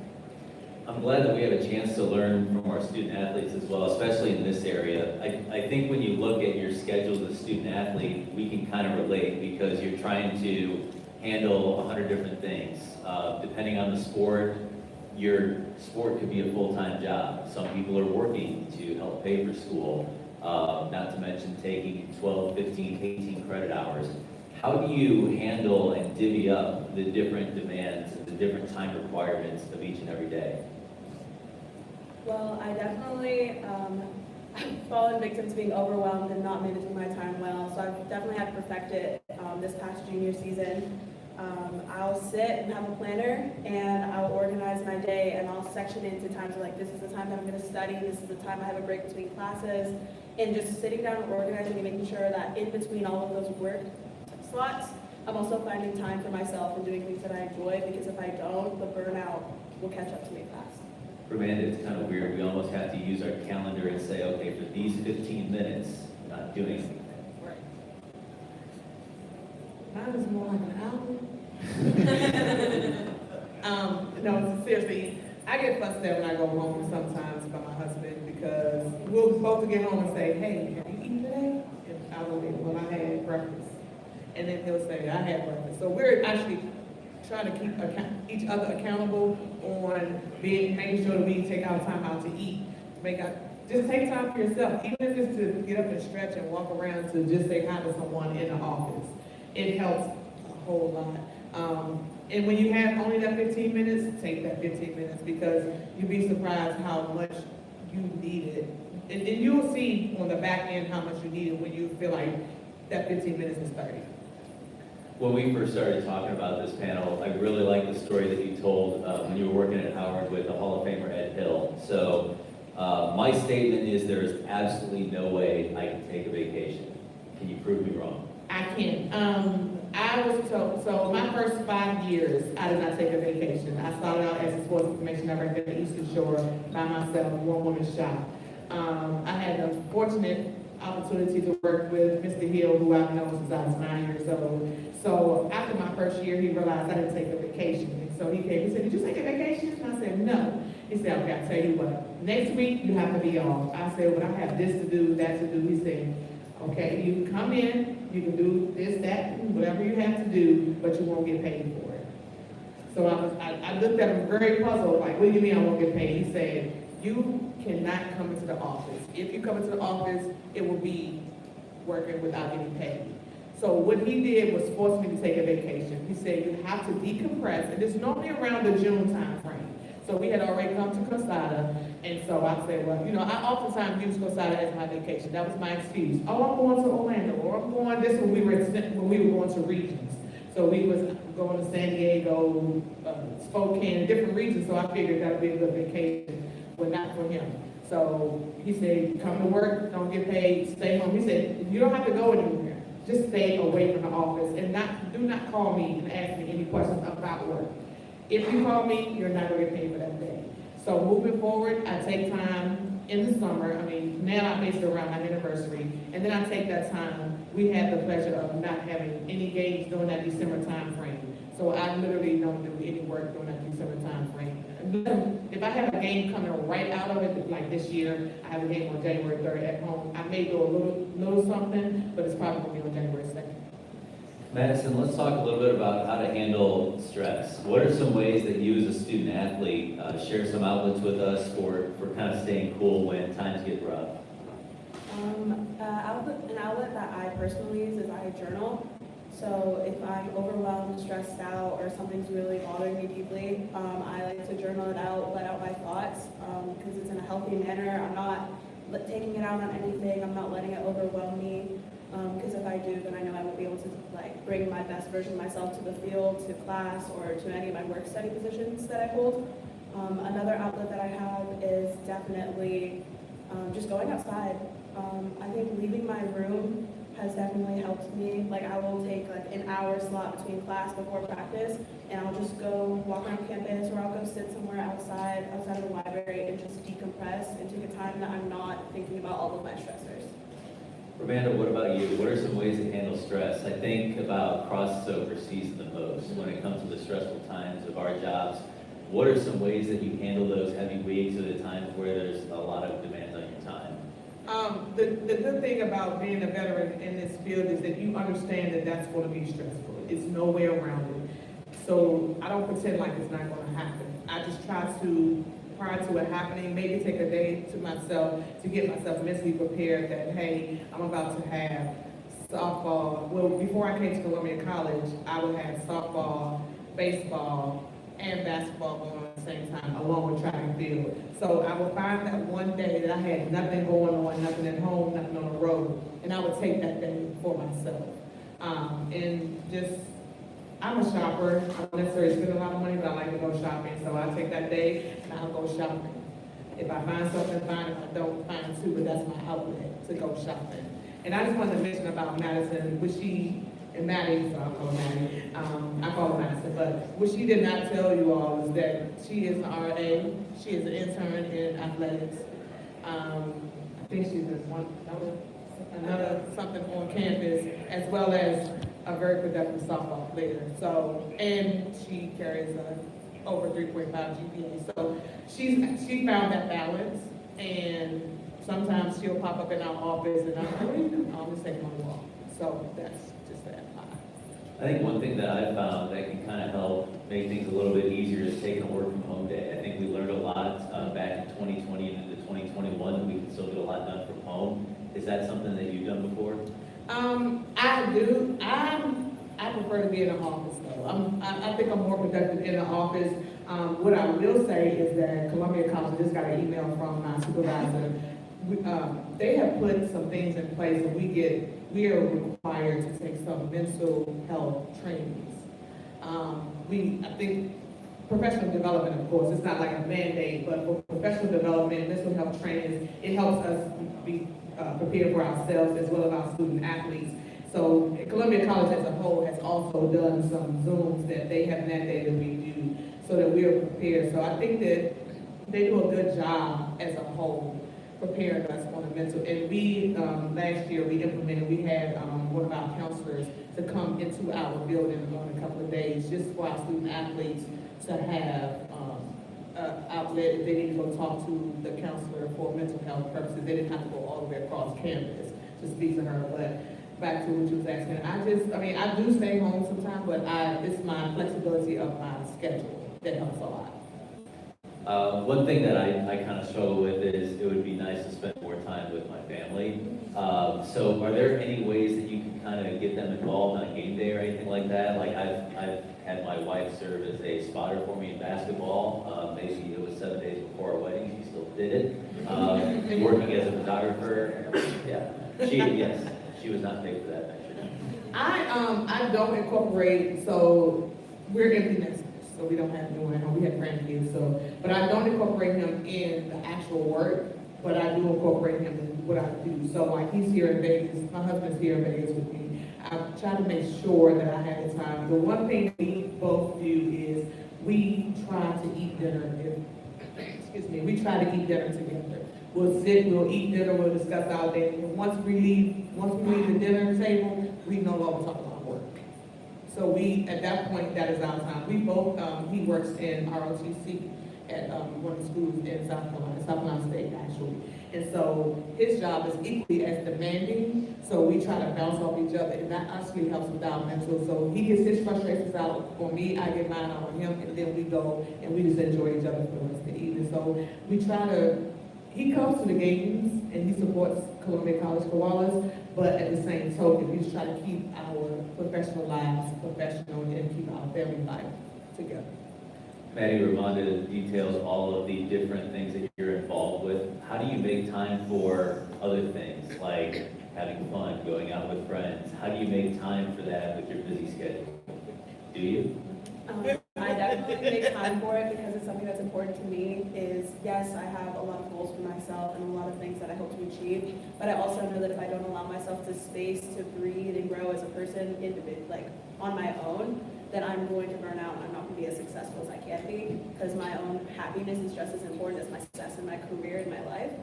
And I definitely will slot out times where it's like, okay, this is my 3 goals for the day. I have to get this assignment done, I have to do this for practice or this extra workout, and then I have to relax for an hour. I definitely set up a reward system with myself. I'm like, okay, if I get this goal done, I get to relax and watch TV now. I definitely have struggled to find a balance, but this past semester with my softball season and everything, I definitely have learned to organize my life very well and also admit when I need help.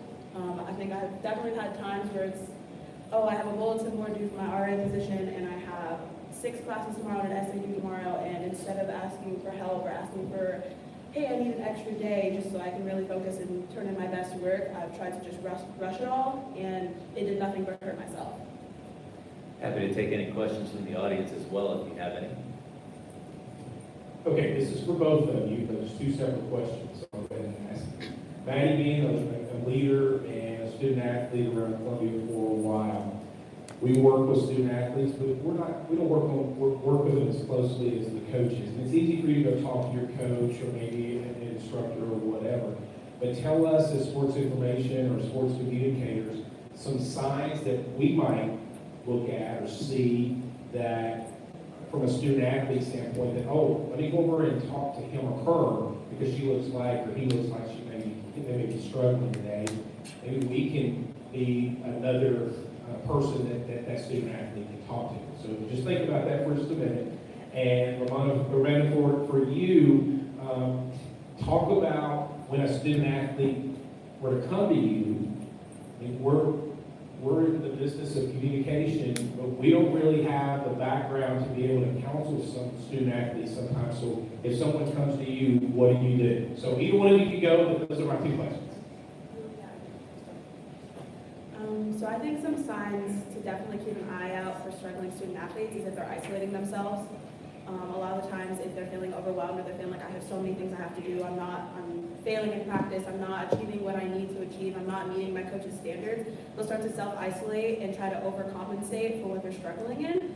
And I think if you notice at practice that they're just like not engaging in much, because as much as it's like about hard work and grit and drive, and you should be constantly focused in practice. You should also be like having fun with their teammates and engaging. And if they're not engaging as much with their peers, I think that's definitely a sign that something isn't right.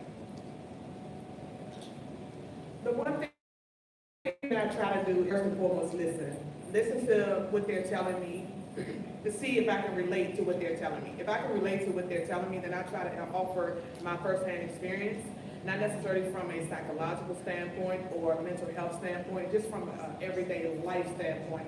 And then if once they finish, and I know, and even after I do that, I refer them to that counselor that I mentioned earlier. I say, hey, have you gone and talked to, I tell them her name, and so sometimes they say, well, no, because it's the stigma, and that's one thing that Maddie touched on when she was going out to speak during the NAIA convention, is the stigma of going to see that person. So I listen to them, I offer my worldly and life advice, but then I also tell them it's okay to go see that therapist because she's more equipped than I am to help guide you through it. So the one thing I would say, please tell your student athletes, it is okay to not be okay.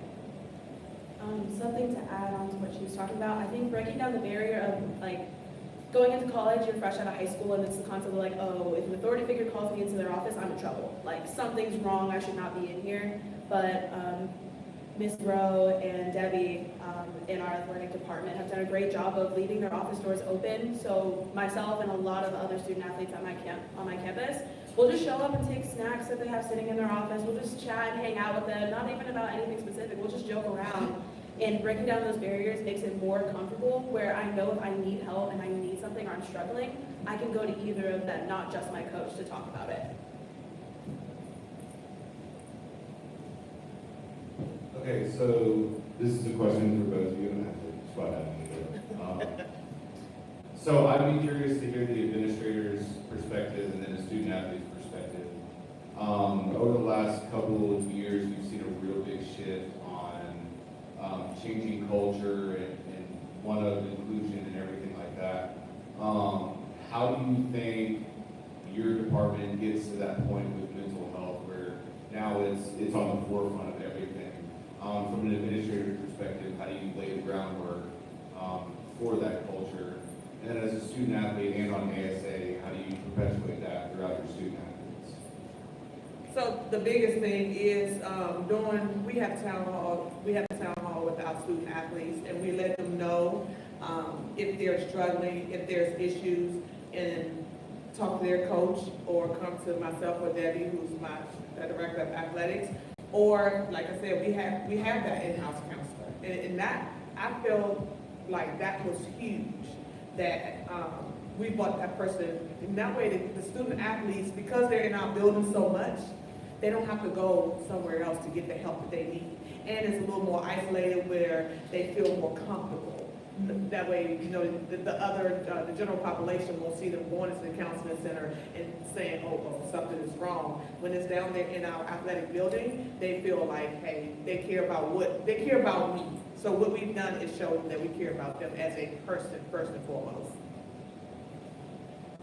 I think from the student athlete perspective, I really like that you mentioned culture, because creating a culture on campus, like a culture of caring is what I like to consider it as, is super important. I think the biggest problem with student athletes and mental health is that coming to your coach and saying, I'm having a hard time, I don't think I can handle practice today, is admitting weakness, and you're competing for spots. Like, those are your teammates, but those are also your competition, especially at this collegiate level. And I think creating something that Columbia College has done very well is, I know that any of the coaches have done this for the student athletes, where if they come in and say, I have this going on in my family, or I'm really stressed out, I'm failing in class, they'll allow us to have mental health days, where you get 3 mental health days a semester, where you can miss practice, you can miss class, you can just take a day to relax, catch up, and bring your best self the next day to practice and everything. And I think that's been a huge part of Columbia College getting better in the mental health department. And we actually had a tragedy on campus where we lost a student athlete due to mental health. And I think ever since that happened this past winter, Columbia College, we as a community have all kind of tried to connect to one another more and really bring out more resources. That's why we had our on-campus counselor come and sit 2 times a week in an office in the gym, so that we knew that there was someone we could talk to.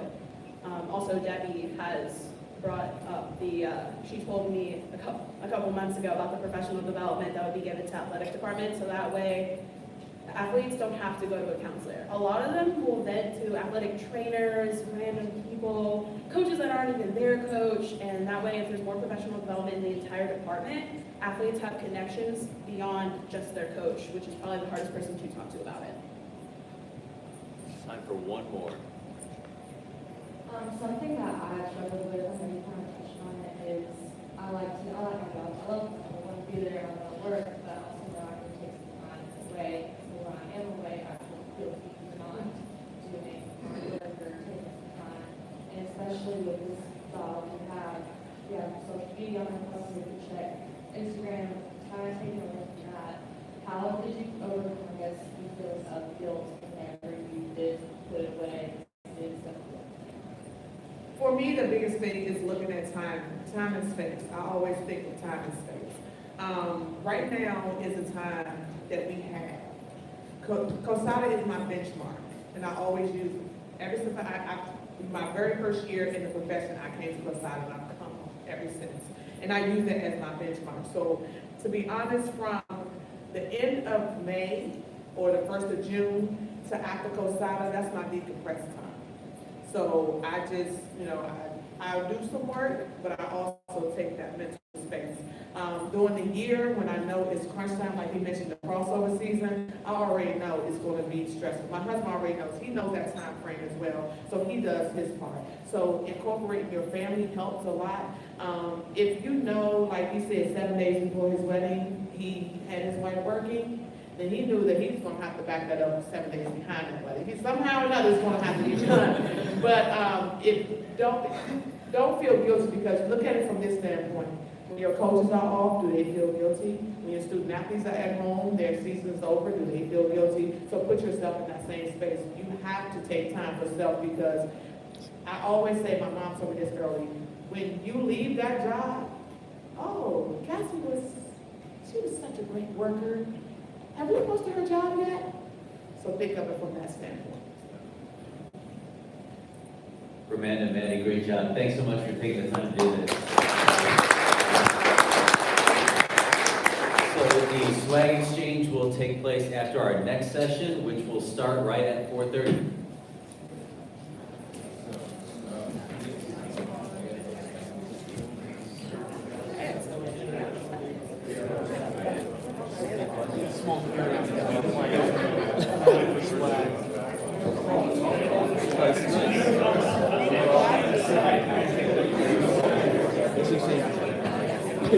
Let me take my.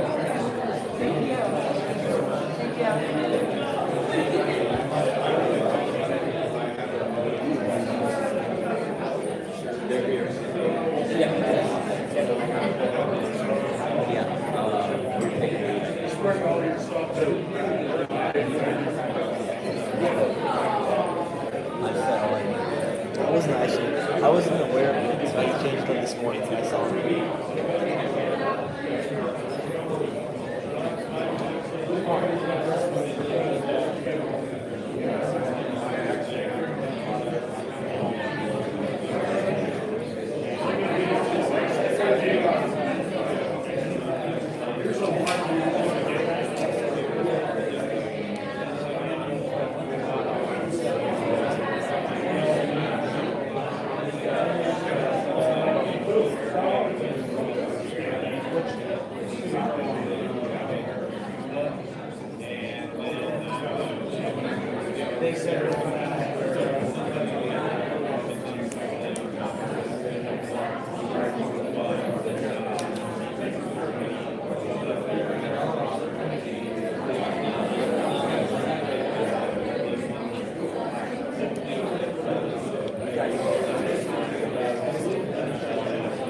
Brad, quick question. Yeah. So we talked about like with how the scholar, athletes and stuff are being moved. The Scholar team was not touched. It's the same on that was when I captured the times. And that wasn't ever like an issue before. Awesome, thank you. Yeah, of course. Good?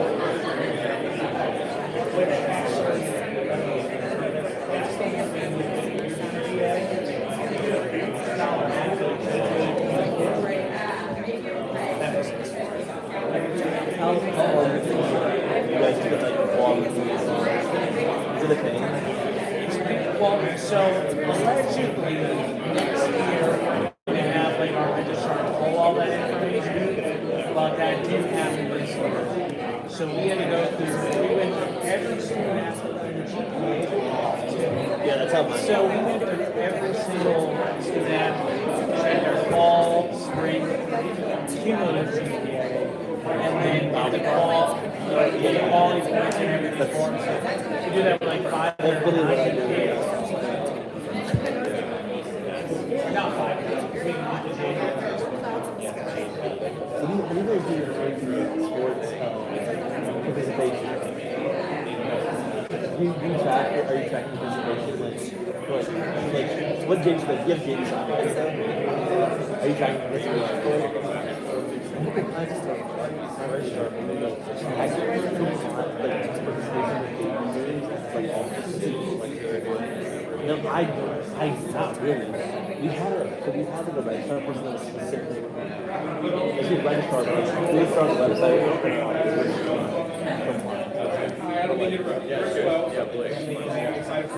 She asked me last year, she like made it to Excel forms, and it made me like put, okay, so like, I have to figure out like the what, so like for men's soccer, you have like 50 men's soccer, or 40 men's soccer, and then like they feel like 10 JV, and then I was just like find out, like figure out every game they play, and like mark like, oh, like this team played in this game, from this game to this game, like I don't go to the games, like I don't go to like the JV games.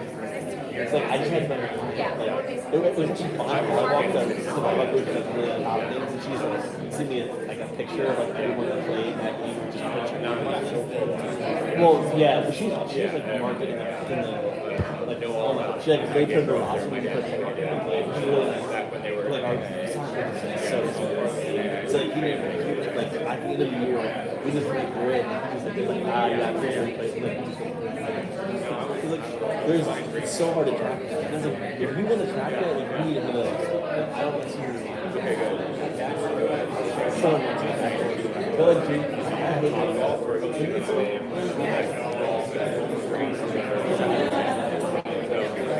constantly worried about why okay, this lady emailed me, his mom, about baseball, was like, she's like, can we get like a couple of daily baseball games, like live stream? And I never. This is like, I didn't know the season ended. I just don't want time to like do it. So I think in the future we're going to do, like, if there are no varsity sports that day, we're going to have hopefully someone who's being able to schedule someone to work with like you can do production truck on the iPad. So we're going to get that and just have like someone follow the action. So I live, so like JV basketball and JV soccer, I was watching the home camera for JV basketball. So that's actually, I can remotely turn it off. So that's actually really nice. But, that's when I fall, it's like yeah. There's no score though. Like, well, for soccer, like there's like it has a little quick image of the scoreboard. They can like set it up. But it doesn't. Our scoreboard is not really right, so it's really hard. But you can also.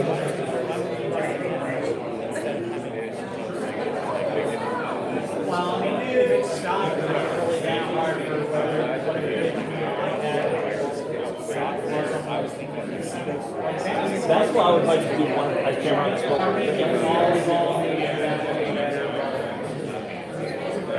I also JV volleyball games. So wait, are you guys doing something?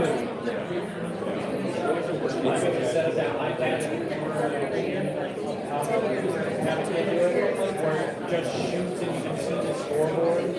On the top right. I don't want to do a thing. What do you think? You guys ready? Yeah. You just 7 or 8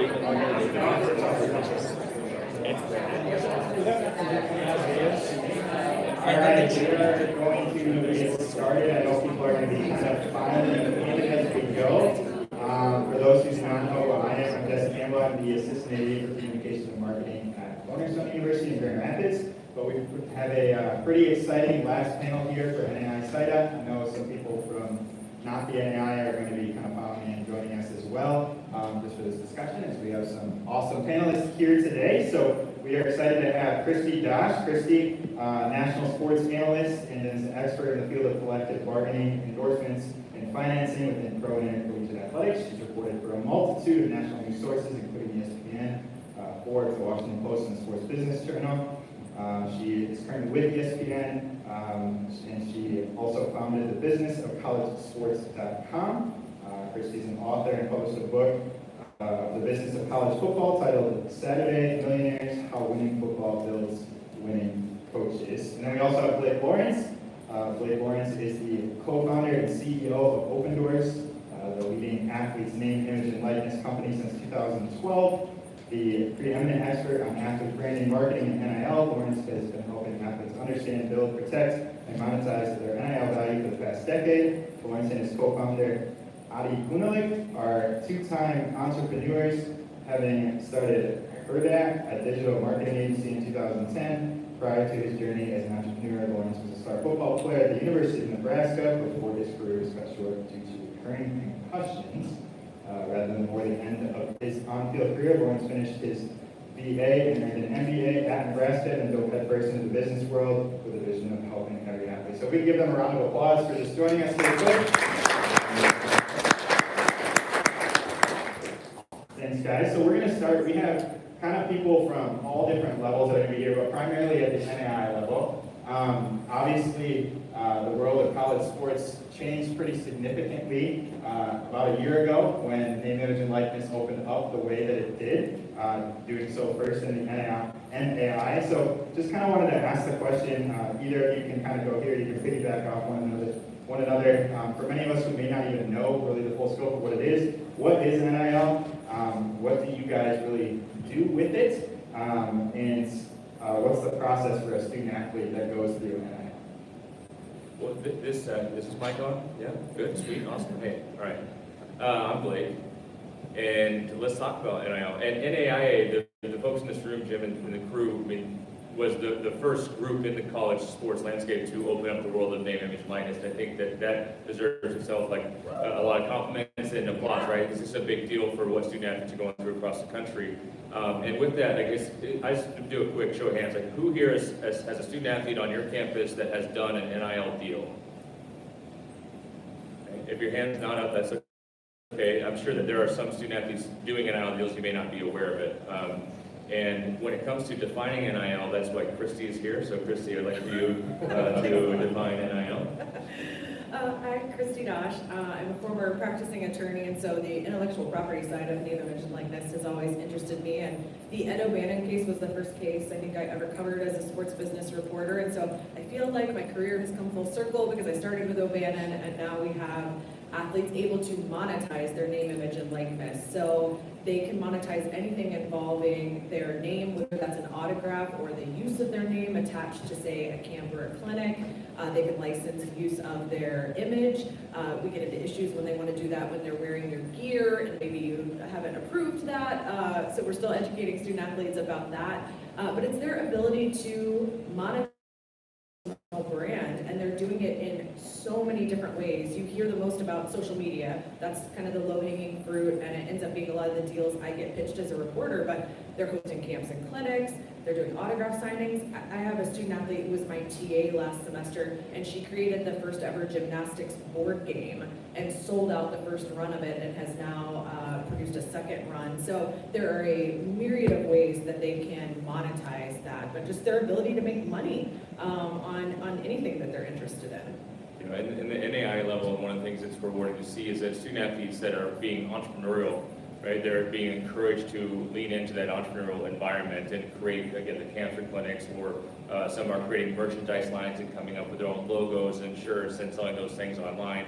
They're getting compensated for posting on TikTok or Instagram, those sorts of things. So the entrepreneurial student athletes are the ones that have leaned into NIL since the rule changes went into effect at the NAI level and are getting the most out of it. And we'll talk about some of the other trends in this space, but again, you could probably visualize your student athlete body on campus and know that there's a certain percentage of them that are studying business, that are going into marketing, and those are the ones that maybe are leading into NIL, versus at other levels, a lot of the NIL is coming to the student athletes, right? And that's something they can't avoid.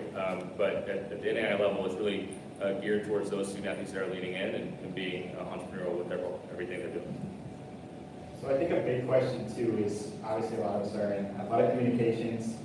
Some of us may not be directly involved right now in this first year with NIL, but how should we be helping? Should we at all as athletic communicators? Should we let them kind of go on their own? Should we as a school be promoting? What should we be doing as athletic communication professionals?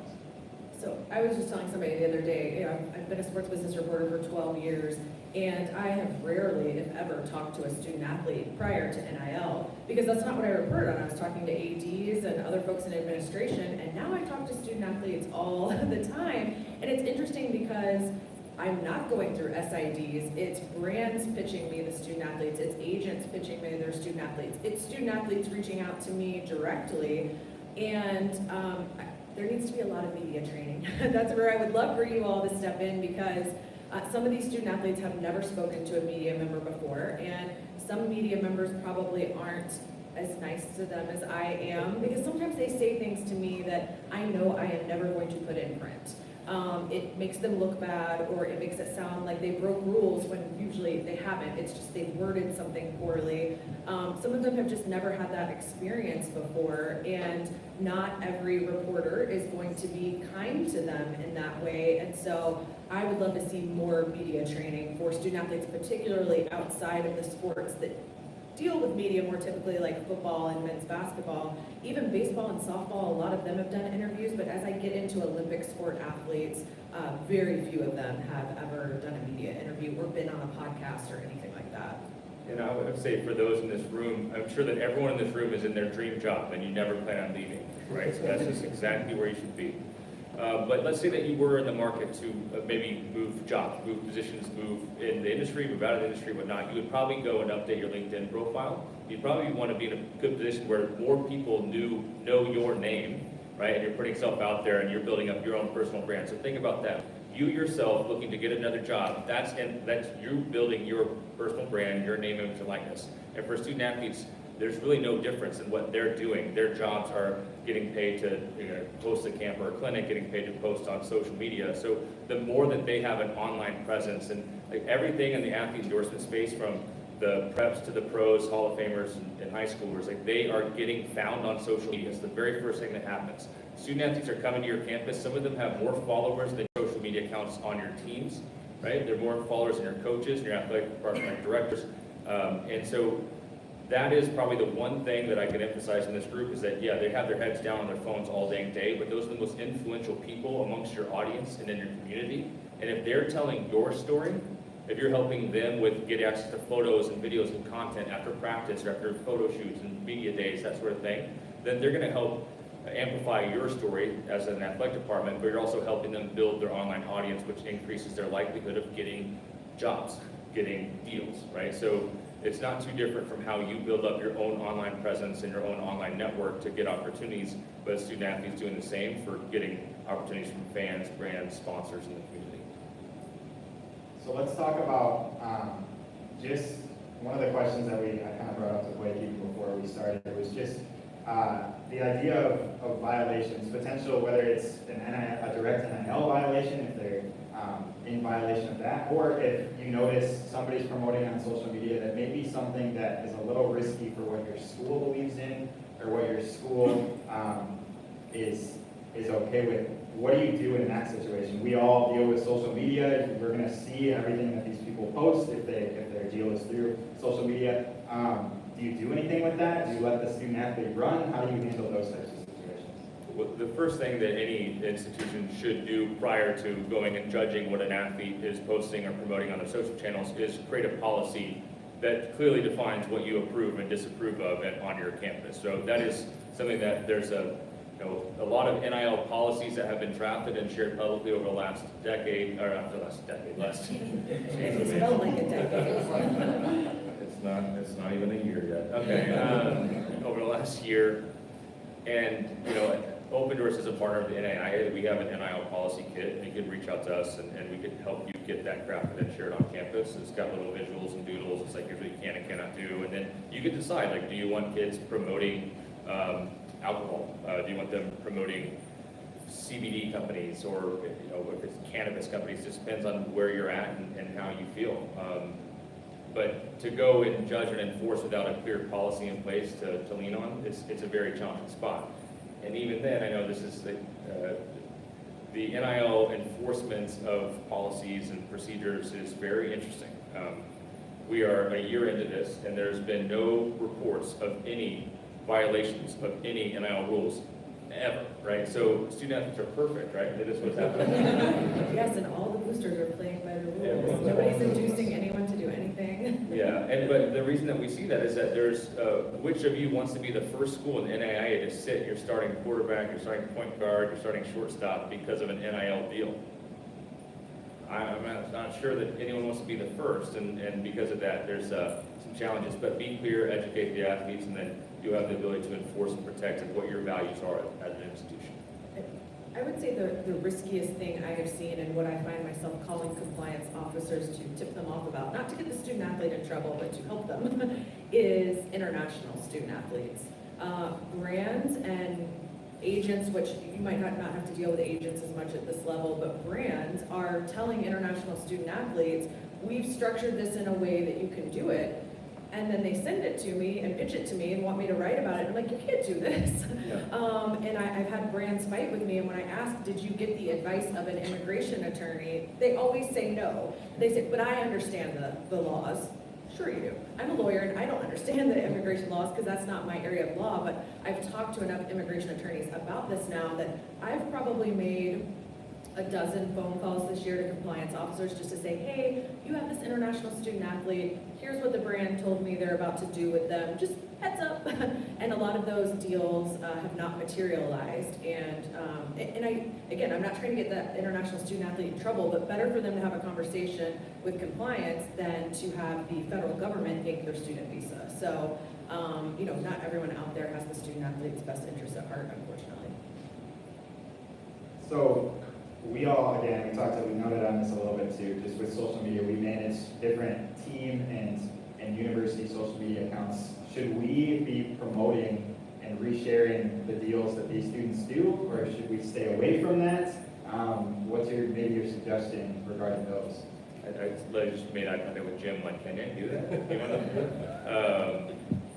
Well, I would read the NAIA policy as it relates to the promotion of NIL activities on your campus. I should have that memorized by now. But what I'm seeing more and more is that the schools themselves are assisting the student athletes in building their online audience and also promoting those athletes, like go follow this athlete, like starting to tag them, like SIDs in the room, like if a kid scores a basket, you got a great photo of him, like know his Twitter handle, tag him in the photo, right? Drop them in the Instagram post, because that's gonna help that athlete get their followers up, help them repost it, so you're getting their followers to follow you. Like everybody wins when you start to tag the athletes. I know there's a lot of things put on your mind and on your plate, but that's something that you all win together. Again, keep in mind that if you just go and look at the social media audience of all of your, let's say pick one sport, pick basketball, men's and women's basketball on your campus, and add up their social audience, like there could be a situation where they've got a larger audience than the official account. So you can win together if you're tagging them and they're tagging you. But then when they're actually promoting these entities, I mean, if you're your official sponsor, then yeah, go crazy. But there could be some competing entities out there, right? If you've got a Chevy dealer that's in your market, that's a big supporter, comes to your games, or maybe they got a banner in your stadium, and your kid's talking about Ford, that's going to be an interesting situation for you to either repost that or share that. So as a reporter, with my reporter hat on, I love it because then I find out about NIL deals I didn't necessarily know about. Off the top of my head, I know Ohio State and South Carolina just in the last few weeks have both created Twitter accounts that are dedicated to showcasing NIL activity for their student athletes, which I love as a reporter. With my lawyer hat on, I just had this conversation with an attorney 2 nights ago here in Vegas. You've got to be really careful of Title IX issues. If you are consistently promoting athletes of one gender over the other on your social channels, the case could be made that you are helping grow those athletes' social media and you're giving them promotion that you're not giving the athletes from the other gender. So I would just be really careful to do it, but try to be equitable about how you approach that. And I have one more off-script question before we open it up for the audience. Christy, you talked about just how you wanted to see more media training. I just want to go a little bit more in depth there of what are you seeing that you could specifically that SIDs could help train with? What are you seeing in interviews? I know we've hopefully done some media training with our student athletes at some point, but with obviously this growth of everything that's going on, what do you want to see? Mostly their answers are either way too short or way too long. It's either the shortest possible answer they can give you and you don't really get a quote you can use, or they talk for 8 minutes and they're rambling, you know, and you still don't get a good quote because it was one long, never-ending sentence. So I will sometimes ask leading questions, which we were taught not to do as lawyers, but it's good sometimes as a reporter. So some of it is teaching them to talk in sound bites. Some of it is them just understanding the deal they're doing better, and particularly with NFTs. Every single student athlete I have interviewed about NFTs, if I've asked them if they understand what an NFT is and why they were interested in doing an NFT deal, they have no idea. And look, I barely understand it, so that's fine. But it doesn't make for a great interview if they're just like, well, somebody told me this would be a good deal for me to do, so I signed it. They just don't have good answers for that. And then outside of that, sometimes they are telling me things maybe they shouldn't, where maybe their institution was involved and they're in a state where institutional involvement isn't allowed, or maybe they signed something as a high school student before they committed to an institution. I mean, sometimes it's not flat out rule violations, but it's a gray area that you maybe just wouldn't want to share with a reporter. But I would say mostly it's the length of their answers. If I'm going to drive this into social media training real quick, so I got a direct message on Instagram this week from a gentleman. His name is Davion Robinson. Do you guys know who Davion Robinson is? Yeah. Is he one of your student athletes? Basketball? Okay, he was, right? He has 264,000 Instagram followers, right? So for every 1,000 followers on Instagram, it's worth about $10. Okay, so this kid could get paid $2,600 for one post on Instagram, and he is an NAIA student athlete. And Davion is, he's interested in NIL. He's looking to do more NIL deals. But when it comes to social media training, like the very first post you'll see, there is quite vulgar language in the first word he uses, right? In the first sentence he uses, and that's the very first thing that a brand is going to see when they say, do I want to do a deal with Davion or not? And like, these are things that I've said to him. But that becomes a part of this training as well, is that these athletes understand that what gets you clout in the culture may not get you cash from companies, okay? And that's not a Super Bowl, write that down. Trademark that. Dang, that was cool. All right, so I'm big into alliteration, that was great. So, but what I want, this is another thing, through the NAIA, through this partnership, like every student athlete in the NAIA can download Open Doors for free. If they connect one of their social media accounts, they get a free assessment. And in that assessment, there's an audit. And what it does is it looks for vulgar language in every one of the social media posts, and it will tell them, okay? So it's a free app, it's called Open Doors. Again, we were partnered with the NAIA. The kids download it, they connect a social account, and they will get a report that identifies every post they've ever shared that has vulgar language in it, and it gives them a link to it to either edit or delete, okay? That's important. Again, everything starts in social media, so the larger the audience, the better, but when you get into the quantity, and then you go to quality. So quantity attracts attention from businesses, the quality is what keeps them there, and that's where they're gonna see those languages. And I say this, and I realize I used a student athlete's name or a former student athlete's name in this as an example. Let's keep this in the room. Like, this is a kid that has obviously a great engaged audience, and somebody just got to grab him and have a conversation with him about how this impacts his life. And we're working on doing that directly with them. Keep that in mind. That's where the impact comes from. Awesome. We have about 10 minutes. If there's any audience questions, we have a microphone in the center there. And Jody, are you ready? Hello, thank you. Yeah.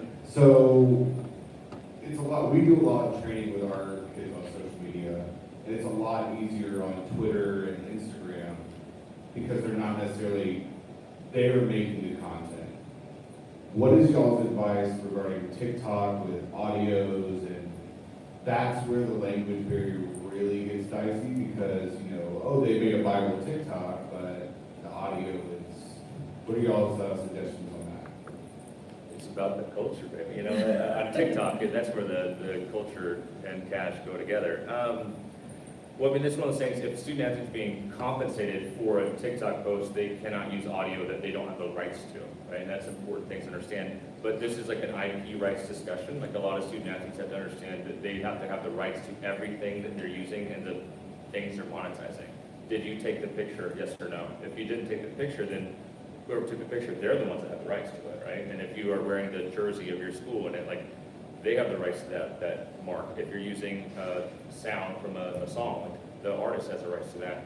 That's way into the complicated part.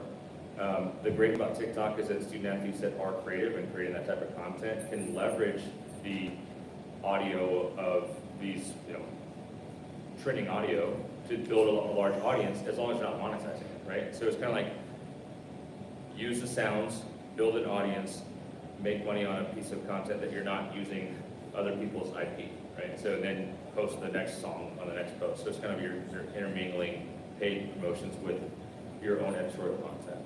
Yeah, and based on what you were saying, I was thinking about some of the songs they lip sync to that I'm on TikTok and I won't do anything with a song that has vulgar language in it because my 13-year-old niece follows me and I have her in mind every time I create content. And so at NIL Summit a couple of weeks ago, I was at dinner with a group of female student athletes and we were talking about what they want their brand to be. And every single one of them that was at that table said that they wanted to positively impact young women in their sport. And we had this conversation about what you're wearing and what the lyrics to the song say and the messages that sends to the young women that look up to you. And I felt like, at least at our little table, that made them start thinking about it a little differently. Yes. Hi, thanks for being here, by the way. I have a question. Obviously, when you've got brands like Nike and at the NAIA level, we're probably not going to get a lot of those. We're going to get Joe's Car Lot and things like this. How should we go about educating ourselves to know who is endorsing our student athletes, or who want our student athletes to endorse them, I should say?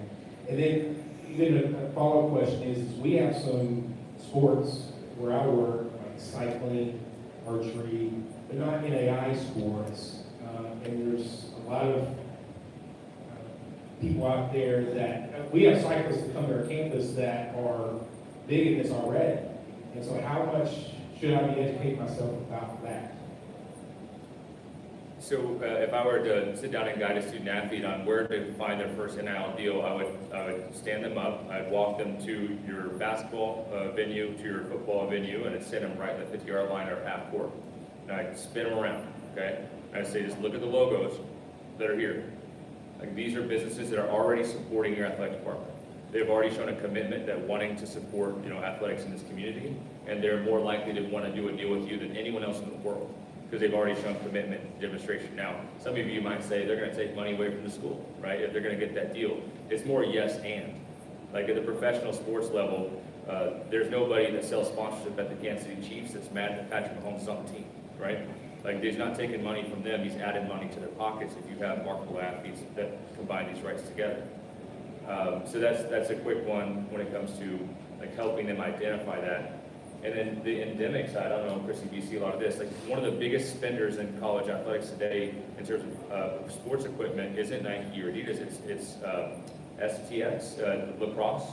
Like, they spend big time because the lacrosse as a sport at the college level is quite popular, sometimes more popular than the professional level. So when you're in those niche sports like cycling or archery, like, who makes the archery? Like, who makes the arrows? Do you know? Do you actually know? I bet your kids do, though. I bet they know which ones are cool or not, right? And so they're more likely to do a deal with those endemic brands that are supporting the equipment for those niche sports. And we see that happening in lacrosse. Now, everybody wants to deal with Nike, but Nike's not going to pay every kid in the country, you know? But these niche sports, it's a small quantity of athletes, and there's an opportunity there. We have time for one more question, probably.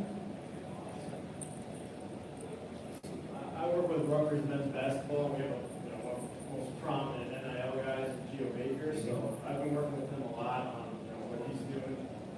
What would be like your guideline of how we can continue to use him to help our guys, current players, continue to benefit from NIL? So I met Gio in person for the first time at NIL Summit, but we've been DMing for a while. And He's a big deal. he's so impressive. He came up to me out of nowhere. I wasn't really paying attention. I was talking to somebody else. He came up and introduced himself, looked me in the eye, shook my hand, sort of, told me he had been following me and he knew we had DM'd, but he didn't know if I remembered who he was. And I was like, I know who you are. But he wanted to talk about this. I think he put together a Discord channel that's sort of collective-esque, trying to get some of the former student athletes to come and give back to the current student athletes, and then also alumni and donors and stuff too. So he's somebody who really wants to. I would get him involved with coming in and speaking to the team. I mean, at NIL Summit, the number one thing I heard from student athletes was that they wanted micro internships. Whole other story. But the number two thing I heard was their schools weren't providing enough education for them, which in fairness to the schools, some of them who told me that, I know what their schools are offering and they're just not taking advantage of it.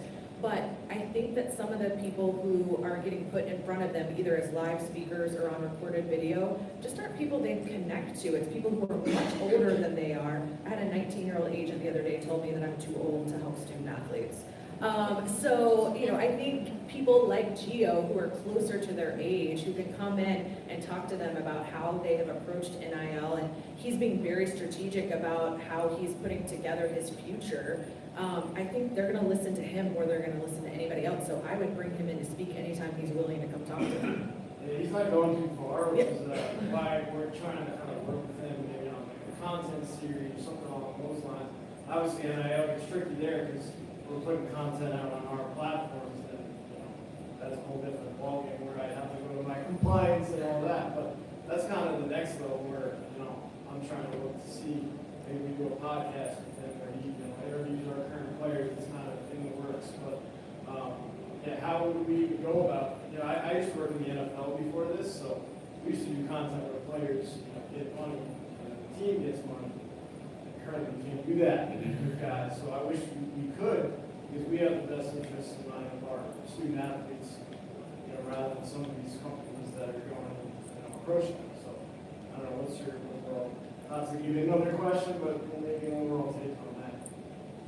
Yeah, I would say, so when it comes to keeping your student athletes close, I think that's the goal of all of college athletics, right? Is to put them in a position where you can continue to impact their lives, they can continue to have an impact on your lives of your student athletes on campus or your folks in your community. So, it's natural to have alumni come back and be a part of your initiatives when it comes to NIL. They're relatable, they can speak to the audience and actually probably get more information out of your current student athletes than your SIDs ever could, just say, or your media could. So that's important.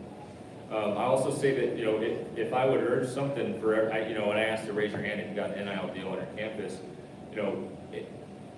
go find them. Your coaches need that story, all right? Right now, your coaches need you to get them a one-page document that says, here's what NIL looks like at our institution, right? At Kansas Wesleyan, here's who's making money, here's how they make money, because that's going to be the differentiator between you and who you're competing with, right? And this is true at all levels of college athletics. Every single one of these folks at the highest level, they've got an entire presentation, 30 minutes long, to show every recruit it's all about NIL, okay? And so if you can minimize that and bring it to a point where you can control it and say, here's an example of a kid on our campus that did this in the past, and you can imagine yourself doing this here too. If you're the first school in your conference to do that, you're going to get the kid that cares about it, right? And so I would just encourage you to think about Gio Baker is a blessing for Rutgers for the next 5 years, okay? Because you're going to be able to tell his story, what he did as a student athlete at Rutgers. And that's important. I think that everyone needs to find that story on campus, amplify it, and give it to your coach and say, hey, when a kid asks about NIL, tell them this.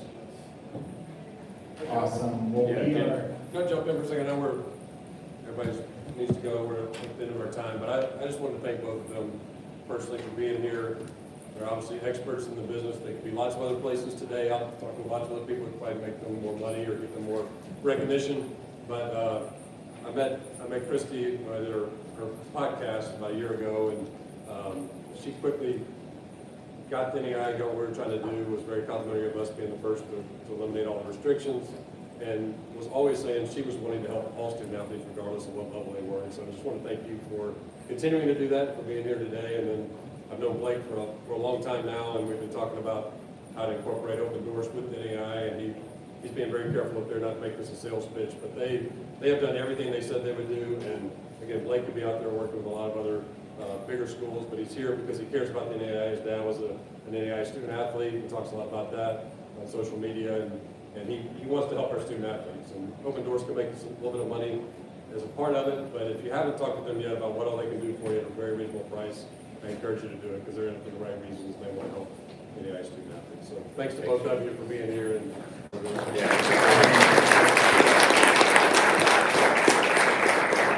All right, NAIA folks, just hang on just 1 second. Like Chrissy, thank you so much for everything, for being here today. All right, NAIA folks, thank you so much for attending our divisional day. Let's give the program committee, workshop committee a round of applause.